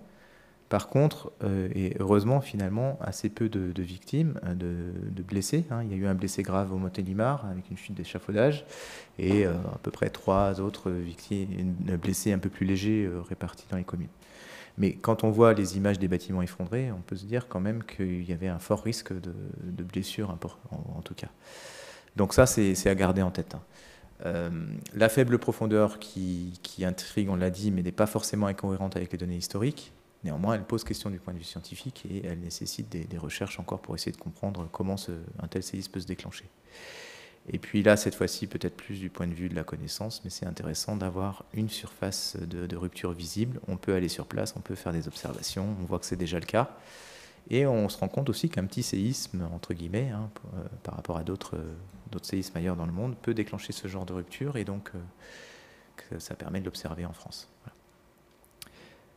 Enfin, une note sur le déploiement du dispositif urgence, hein, pour ceux qui n'auraient pas suivi les restitutions spécifiques qui ont eu lieu. Hein, elle s'est déployée dans de bonnes conditions, il permet un retour d'expérience et un gain en expérience qui est très rapide. Et puis, je tiens encore une fois à souligner qu'on a été extrêmement bien accueillis localement. Et donc, la mission a pu bien se dérouler parce qu'on a eu des contacts très, très coopératifs et qui étaient vraiment engagés dans cette démarche. Merci à tous pour votre attention. Et puis, on va s'efforcer tous les 4 maintenant de répondre à vos questions. Je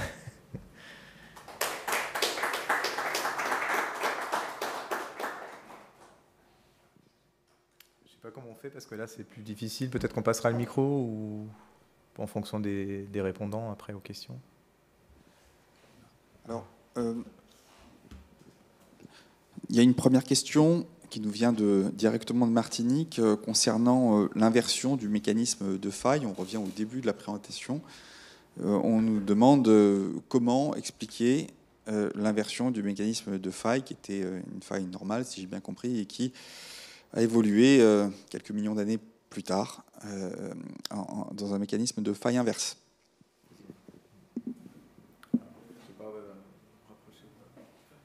Le problème, c'est que tu ne seras pas fini.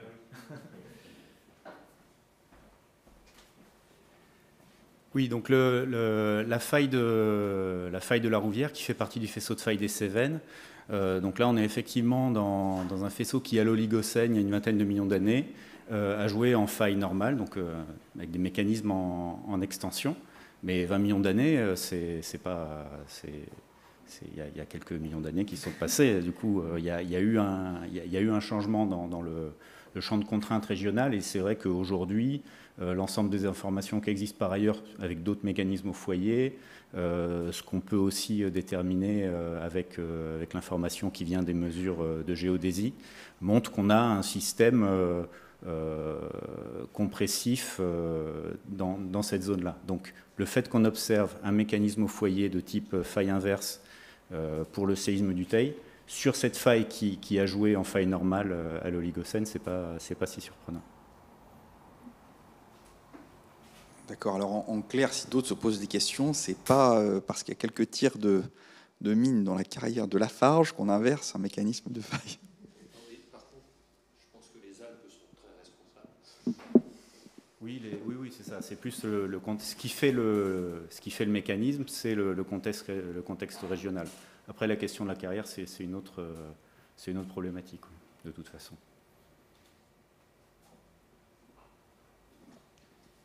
Une autre question qui nous arrive par le chat. Quelle est la profondeur de l'imagerie qui est réalisée du sous-sol? J'imagine jusqu'à quelle profondeur peut-on cartographier en fait la géologie locale? Alors, ce qui est possible à faire avec ce type de campagne, ça peut aller relativement profond, hein. Il y a les profils écorces qui ont imaginé toute la croûte. Là, on vise plutôt... Alors, il y a plusieurs campagnes avec plusieurs dispositifs. Et donc, on va de l'échelle vraiment très superficielle, très fine, de quelques mètres. Alors, ce n'est pas avec les gros camions que j'ai montré, hein. Les gros camions, c'est plutôt plusieurs kilomètres. Donc, on espère descendre à 1, 2, 3 kilomètres. Alors, un peu comme lors de la présentation précédente pour la restitution d'Albanie, on a une assez bonne cartographie de l'historique des constructions sur le territoire du Teil et les communes environnantes. J'ai compris qu'on avait manqué de temps pour recouper cette cartographie avec celle des dégâts, mais ça aurait été intéressant, on le voit un peu dans le rapport, ça aurait été intéressant de bien confirmer que les bâtiments récents, construits une fois qu'on avait l'avènement des règles parasismiques et deux, du zonage qui intègre donc normalement un dimensionnement parasismique de ces bâtiments, a fourni la preuve que ça fonctionnait bien. Alors on l'écrit dans le rapport de manière assez sibylline, on ne l'a peut-être pas tellement dit là aujourd'hui. Je crois que c'est de nature à rassurer à la fois la puissance publique et aussi tout le travail que nous on génère pour avoir des règles efficaces. Alors je pense que tu as raison, Pierre-Alain. C'est un travail qui est en cours. Il y a quand même quelques difficultés parce qu'on est prudent quand même dans le rapport. On n'a pas visité toutes les maisons, donc voilà, on ne va pas dire qu'il n'y en a aucune qui a fissuré.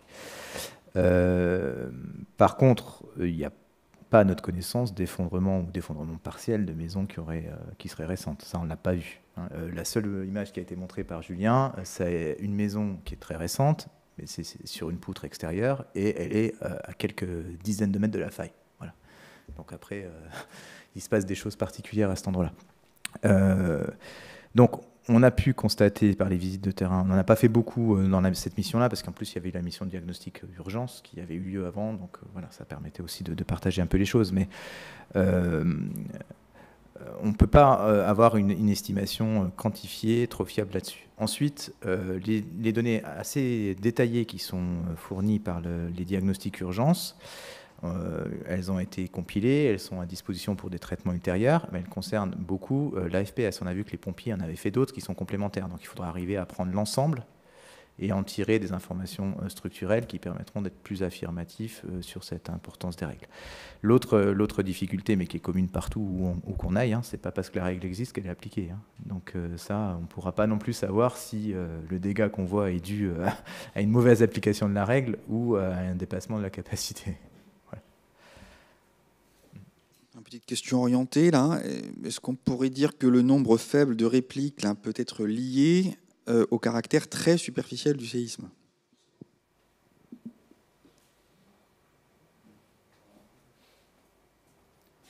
Honnêtement, je ne sais pas. Et je ne sais pas s'il y a, sur les gens qui ont travaillé sur le séisme, s'il y a des gens qui ont une réponse à cette question à l'heure actuelle. De manière générale, même sans pointer sur cette réponse, qu'est-ce qui fait qu'on a eu si peu de répliques dans les jours qu'on suivi et qu'on n'a pas eu les répliques de magnitude un peu élevée qu'on aurait dû avoir?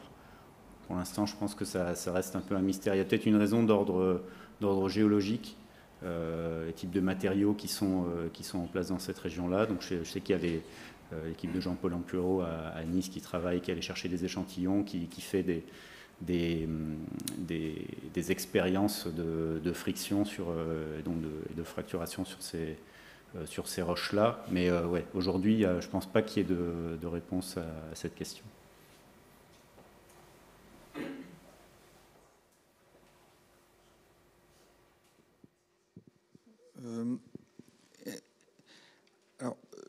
Autre petite préoccupation, on a mentionné des mouvements verticaux extrêmement forts lors de ce séisme, du moins proche du rejeu. Si on met en perspective ces mouvements sismiques très élevés en termes d'accélération avec les dégâts observés, est-ce qu'on peut quand même valider le fait que certains règlements permettent de négliger les actions verticales? Ça arrive parfois. Autrement dit, la question de la vulnérabilité des constructions aux mouvements verticaux se pose-t-elle, ou au contraire, est-ce que ça valide le fait que nos constructions qui déjà tiennent à 1 G en vertical sont finalement peu sensibles à des mouvements sismiques verticaux, même très forts? Donc je vais répondre. Donc, je vais faire une réponse de politicien. C'est en cours. Donc oui, il y a beaucoup de travaux, notamment dans le laboratoire où je travaille, sous la direction de Benjamin Richard, qui se pose ces questions-là. À vrai dire, aujourd'hui, on constate parfois, suite à des séismes, qu'il se passe des choses que le règlement ne prévoit pas forcément.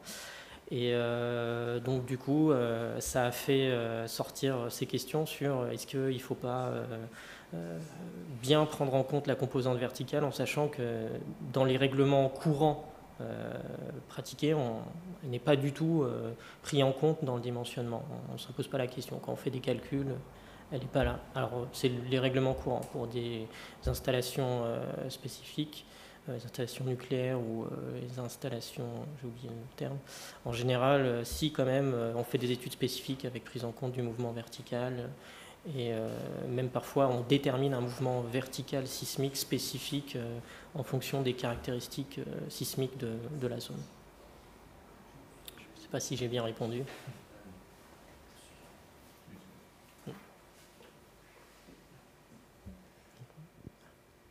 Oui, donc déjà, je vous remercie pour la présentation.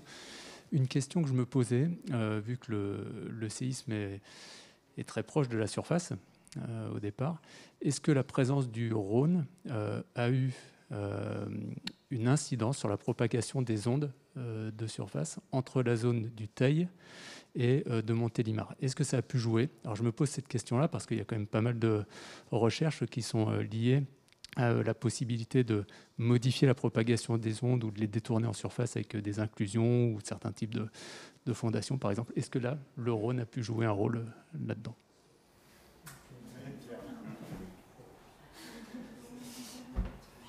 Alors, comme ça, à vue de nez, je dirais que le Rhône lui-même je ne sais pas. La vallée du Rhône avec tous ces sédiments, alors oui, on peut avoir... évidemment, ça a des caractéristiques de vitesse qui sont... des vitesses qui sont bien moindres que celles des rochers environnants. Donc sur la propagation, ça a un effet sur la vitesse. Il y a aussi des effets d'amplification quand on a un bassin. C'est des choses qu'on observe bien sur les accélérogrammes. Hein. Il peut y avoir donc, cet effet d'amplification, mais là c'est plus sur l'amplitude que sur la vitesse de propagation. Et sur la vitesse, voilà, il y a une vitesse moindre dans les sédiments par rapport aux rochers. Alors effectivement, quand on est au Teil et qu'on passe le Rhône, on a et qu'on a des ondes qui restent proches de la surface. Et en l'occurrence, avec un séisme comme ça, on a non seulement les ondes de surface, mais aussi les ondes de volume qui vont rester toutes très proches de la surface. On a une modification, par contre, sur l'amplification, elle va être locale à l'endroit où on a les sédiments. C'est pas quelque chose qui va, a priori, hein, pour autant que je sache, mais je suis pas spécialiste de ces sujets, c'est pas quelque chose qui va se propager. Cet effet.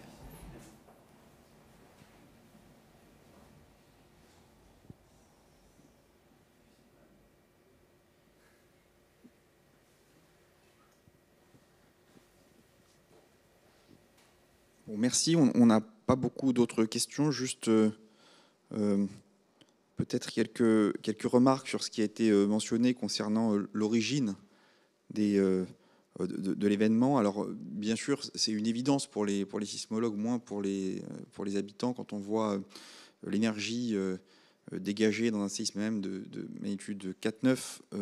L'origine ne peut être que tectonique, on s'en doute, mais il y a eu tellement de flottement au début en pensant que c'était soit une explosion nucléaire ou le crash d'un avion ou un tir de mine. D'abord, c'est pas le même niveau d'énergie, évidemment, et ensuite, c'est pas du tout les mêmes mode d'action sur les constructions, le séisme n'étant qu'un déplacement imposé, et que s'il avait été question d'une explosion, on aurait eu des forces à absorber par les bâtiments et pas seulement des déplacements. Moi, j'insiste pour dire qu'on était quand même bien content que l'IRSN et EDF communiquent correctement sur les données, parce qu'on a eu des enregistrements et on les a eu assez facilement. Et moins facilement de la part de la SNCF ou de la part de la Farge. C'est compliqué de les utiliser, de les avoir et d'en disposer. Donc c'est pénible et dommage. Il y avait une autre question sur le chat. Est-ce que le PGA max a été estimé probablement proche de l'épicentre? Alors, en dehors de ce que je viens de dire pour les enregistrements fournis, on peut peut-être dire pour ceux qui autorisent à fournir, donc EDF autorise à fournir ces mesures. Les autres, on ne peut pas le dire. Donc, on a celle d'EDF, peut-être tu les connais? Je ne voudrais pas dire... j'ai pas les données... OK. Je vais permettre de donner les éléments publics qui m'ont été communiqués dans différentes occasions. Donc en fait, il y a une suspicion forte, confirmée par les sismologues, que les accélérations dans la zone épicentrale ont largement dépassé les niveaux conventionnels de dimensionnement des ouvrages. Parce que, de mémoire, quand nous avons décidé la carte... en 2005 et jusqu'en 2011, la carte sismologique française, on a choisi des accélérations conventionnelles. Dans la zone du Teil, ça doit être 0,11 G, ou on est en zone 3 ou 0, voilà. Tout en sachant bien que l'événement sismique lui-même, il serait ce qui sera. Et il ne demandera pas l'autorisation de savoir s'il a une période de retour de 475 ans et s'il est associé à un niveau d'accélération inférieur ou égal à 0,11 G. Donc en fait, il faut découpler l'aspect conventionnel qui est... On a des règles de dimensionnement du bâtiment qui de notre point de vue, déterminent un niveau de sécurité acceptable et sociologiquement accepté par la population, parce qu'il faut quand même que les règles soient appliquées. Donc ce niveau de sécurité, le séisme du Teil confirme que les bâtiments raisonnablement construit avec une suspicion d'application de la norme, finalement se sont bien comportés. Donc ça veut dire que, en termes de prévention parasismique, finalement, la démarche conventionnelle de dimensionnement du bâtiment qui concourt à la protection semble a priori à peu près bien calée. Après, vous avez l'historique, donc le bâtiment historique, c'était la même question que pour le séisme d'Albanie. Qu'est-ce qu'on fait du parc ancien qui ce coup-ci a tenu, mais qui le coup prochain tiendra peut-être pas et je le rappelle, la démarche de dimensionnement est une démarche conventionnelle appuyée sur l'expérience. C'est-à-dire que l'événement sismique lui-même et le comportement réel de l'ouvrage, en termes de calcul, de niveau d'accélération, il sera ce qu'il sera. En fait, il faut juger tout ça par rapport à l'objectif. L'objectif, c'est est-ce que la population a été mise en danger, et par rapport à l'objectif de la réglementation, finalement, est-ce qu'elle a pu sortir sans mettre en danger de façon non prévue la vie des occupants. Donc aujourd'hui, l'objectif est atteint. En tout cas, l'événement ne permet pas de dire que cet objectif, pour cet événement-là, n'a pas été atteint. Après, si on met la même catastrophe sous une grande ville avec un bâti qui historiquement peut avoir plusieurs siècles, peut-être que la conclusion ne serait pas aussi favorable. Mais la démarche de dimensionnement sismique, il ne faut jamais oublier qu'elle garde un caractère conventionnel. La fréquence que prennent en compte les ingénieurs, ce n'est pas la fréquence de l'ouvrage réel. Mais la méthode permet d'obtenir un niveau de sécurité qui est globalement jugé satisfaisant. Peut-être apporter juste un petit complément à ce qui a été dit. Il n'y a pas beaucoup de mesures, on l'a dit, et certaines ne sont peut-être pas disponibles, mais en tout cas, il n'y a pas beaucoup d'instruments qui ont mesuré en champ très proche. Quand on met la carte de la faille, la rupture en surface, elle est dans une zone inhabitée. Il y a une ou deux maisons qui étaient vraiment très proches. Donc, les accélérations verticales fortes, on en a des suspicions au cimetière qui est très proche de la faille. En centre-ville, on ne l'a plus.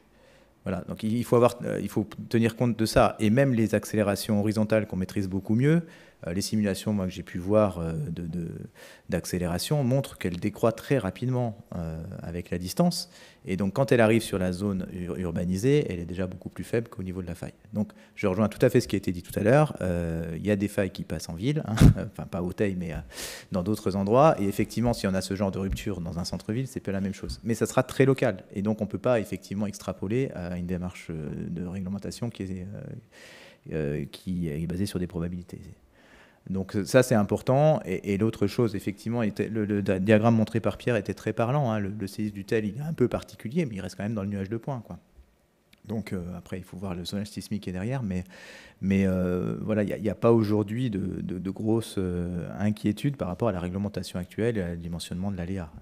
Il y a des études qui vont se faire. C'est normal de se poser la question, mais je ne vois pas de raison très très forte de remettre en question tout ce qui a été fait jusqu'à maintenant, quoi. Une question qui nous arrive du chat. Pouvez-vous rappeler quelle est l'étendue de la zone de compression autour de la faille de la Rouvière ?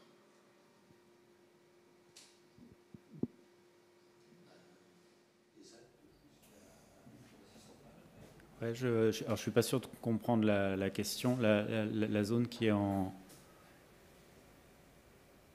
compression. J'imagine qu'il s'agit de l'étendue de ce qui rapproche les deux blocs. Je pense que c'est ça que ça veut dire.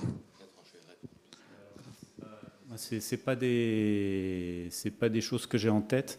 Donc il y a beaucoup de ces mouvements en compression dans le sud-est. Il y a aussi des mouvements qui sont en extension, notamment dans les Alpes, c'est des choses qui sont connues. et avec des variations de l'un à l'autre, avec des zones qui sont aussi en décrochement. Donc on va dire que voilà, c'est quelque chose qu'on observe dans ce quart sud-est et qui, a priori, affecterait. Donc si on prend le faisceau de faille des Cévennes dans cette zone-là, on peut considérer actuellement, avec le peu de connaissances, parce qu'il ne faut pas se mentir non plus, on ne connaît pas très bien le champ de contrainte. Il y a des mécanismes au foyer, mais ils sont pleins d'incertitudes. Il y a des données géodésiques, mais c'est compliqué d'avoir de l'information à petite échelle. Donc de toute façon, ce qu'on en déduit, c'est des choses à grande échelle, donc sur plusieurs centaines de kilomètres donc voilà, je dirais ça. C'est plusieurs centaines de kilomètres, a priori. Et la campagne en cours, avec tous les camions de mesure, ne permettrait peut-être pas d'éclairer la réponse à cette question, je ne sais rien. Non, parce que ce type de campagne, ça va imager la géologie, ça va nous dire où sont les failles, est-ce qu'on trouve des failles dans le socle et le cas échéant, est-ce qu'elles se propagent dans la couverture sédimentaire. Donc c'est une information géologique, tectonique, mais pas sur le champ de contrainte, malheureusement. C'est pas des choses qu'on va voir directement sur ces images-là. Ouais. Alors, un petit commentaire de la part de Pierre-Yves Barre qui répond à une des questions auparavant. Là, effectivement, on n'a pas de mesures proches de l'épicentre, et puis les mesures qu'on avait de tel ou tel industriel, c'est déjà un petit peu éloigné, et vu l'atténuation des mouvements pour ce type de mécanisme très superficiel, c'est difficile ensuite de conclure, sauf que des calculs ont été faits. Les calculs faits par ISTER là, montrent quelques dixièmes de G quand même pour l'épicentre ou dans la zone épicentrale pour l'horizontale, et puis sans doute un PGA supérieur à 1 G, toujours dans cette zone. En tout cas, ça corrobore les témoignages que moi j'ai reçus personnellement des personnes dans les bâtiments qui sont tombées, qui ont été projetées en l'air.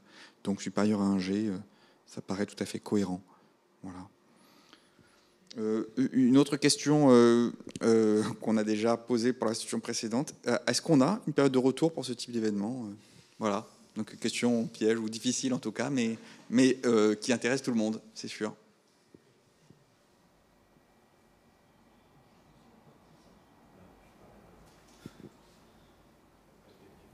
Alors c'est compliqué d'estimer ça. C'est quelque chose qu'on peut faire à partir de modèles d'aléas existants, donc pourvu que le modèle d'aléas soit bon. C'est des calculs qui ont été faits. J'ai un de mes collègues qui a fait ce calcul-là, donc c'est plusieurs dizaines de milliers d'années. Mais encore une fois, c'est étant donné le calcul d'aléas qui est fait dans cette zone-là, pour nous au plus proche, pour les calculs qui ont été faits, voilà, on peut estimer quelle serait la période de retour associée. Mais ça reste du calcul, hein, ça reste théorique de toute façon, c'est quand même compliqué.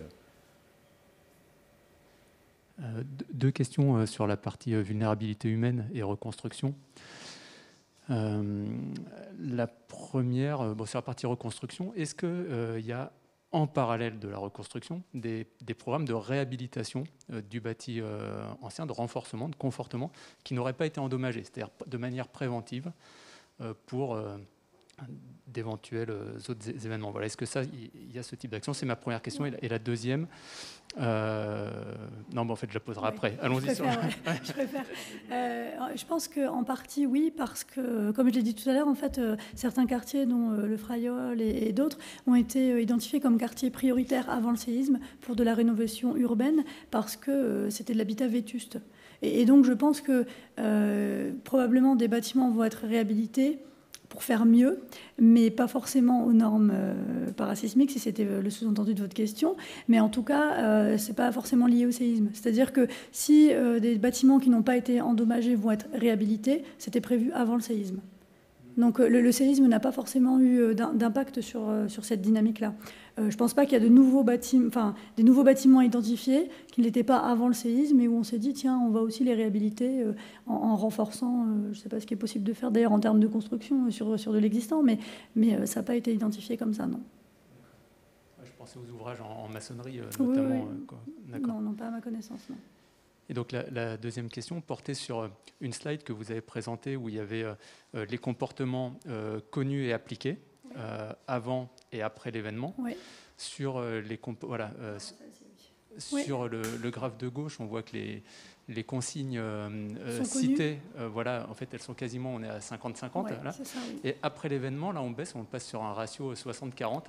Ouais. Alors, j'ai pas bien compris pourquoi après l'événement, en fait, on a... Les consignes sont moins connues. Voilà, c'est ça. C'est parce qu'en fait, on l'explique par la tension qui existe lors de l'événement, et donc on se focalise sur ce qu'il faut faire pendant l'événement, et sur ce qui est fait après, en général, les personnes comptent plus sur leurs réflexes ou sur leur bon sens, en fait, que sur des consignes. Ça a été aussi identifié pour d'autres événements. Les consignes après coup sont moins connues. En fait, elles sont appliquées de fait, vous voyez sur le graphique, il y a des comportements plus adaptés, tout simplement parce que, en fait, on a retrouvé un peu aussi d'instinct, en fait, on arrive mieux à avoir des comportements adaptés que pendant l'événement. C'est-à-dire qu'on se focalise pendant l'événement, en fait, on est aussi tellement sur la frayeur qu'en fait, en termes de réflexion ou de réflexe, on n'est plus du tout sur les mêmes mécanismes.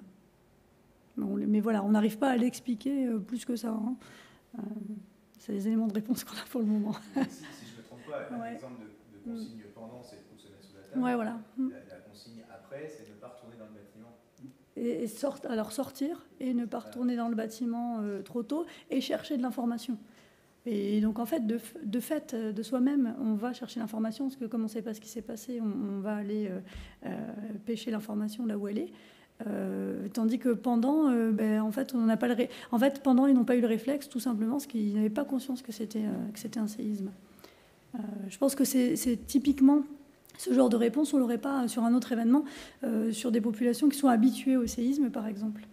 Si on pose la même question dans une région habituée, entre guillemets, au séisme, on n'aurait pas le même genre de réponse. Là, c'est vraiment l'inexpérience, en fait, qui a marqué ça, quoi. L'inexpérience et l'absence on ne savait même pas ce qui se passait. Non, comme j'ai dit tout à l'heure, très peu, en fait, savaient que c'était un séisme. Donc, si on ne sait pas à quoi on a à faire face, on ne sait pas comment réagir. Voilà. Merci. Alors, question de Xavier Goula. Y a-t-il des accéléromètres permanents installés au Teil depuis que le séisme a eu lieu? Donc, je traduis. La réponse est non. Voilà. Non, pas à ma connaissance. Il y a eu quelques quelques instruments déployés temporairement, comme c'est le cas après un séisme, mais en permanent, je ne crois pas.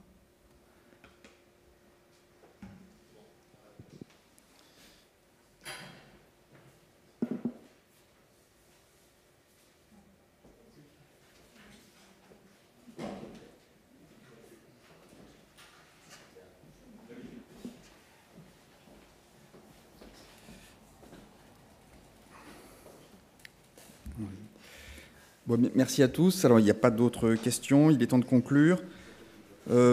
Juste un mot pour dire quand même que ce séisme du Teil, très particulier d'abord par son mécanisme, et on n'a pas fini d'en parler encore, a vite vite fait réagir le ministère. Juste, vous devez savoir que le ministère a commis un papier pour intégrer directement le retour d'expérience du Teil dans les aléas spécifiques à déterminer pour les ICPE.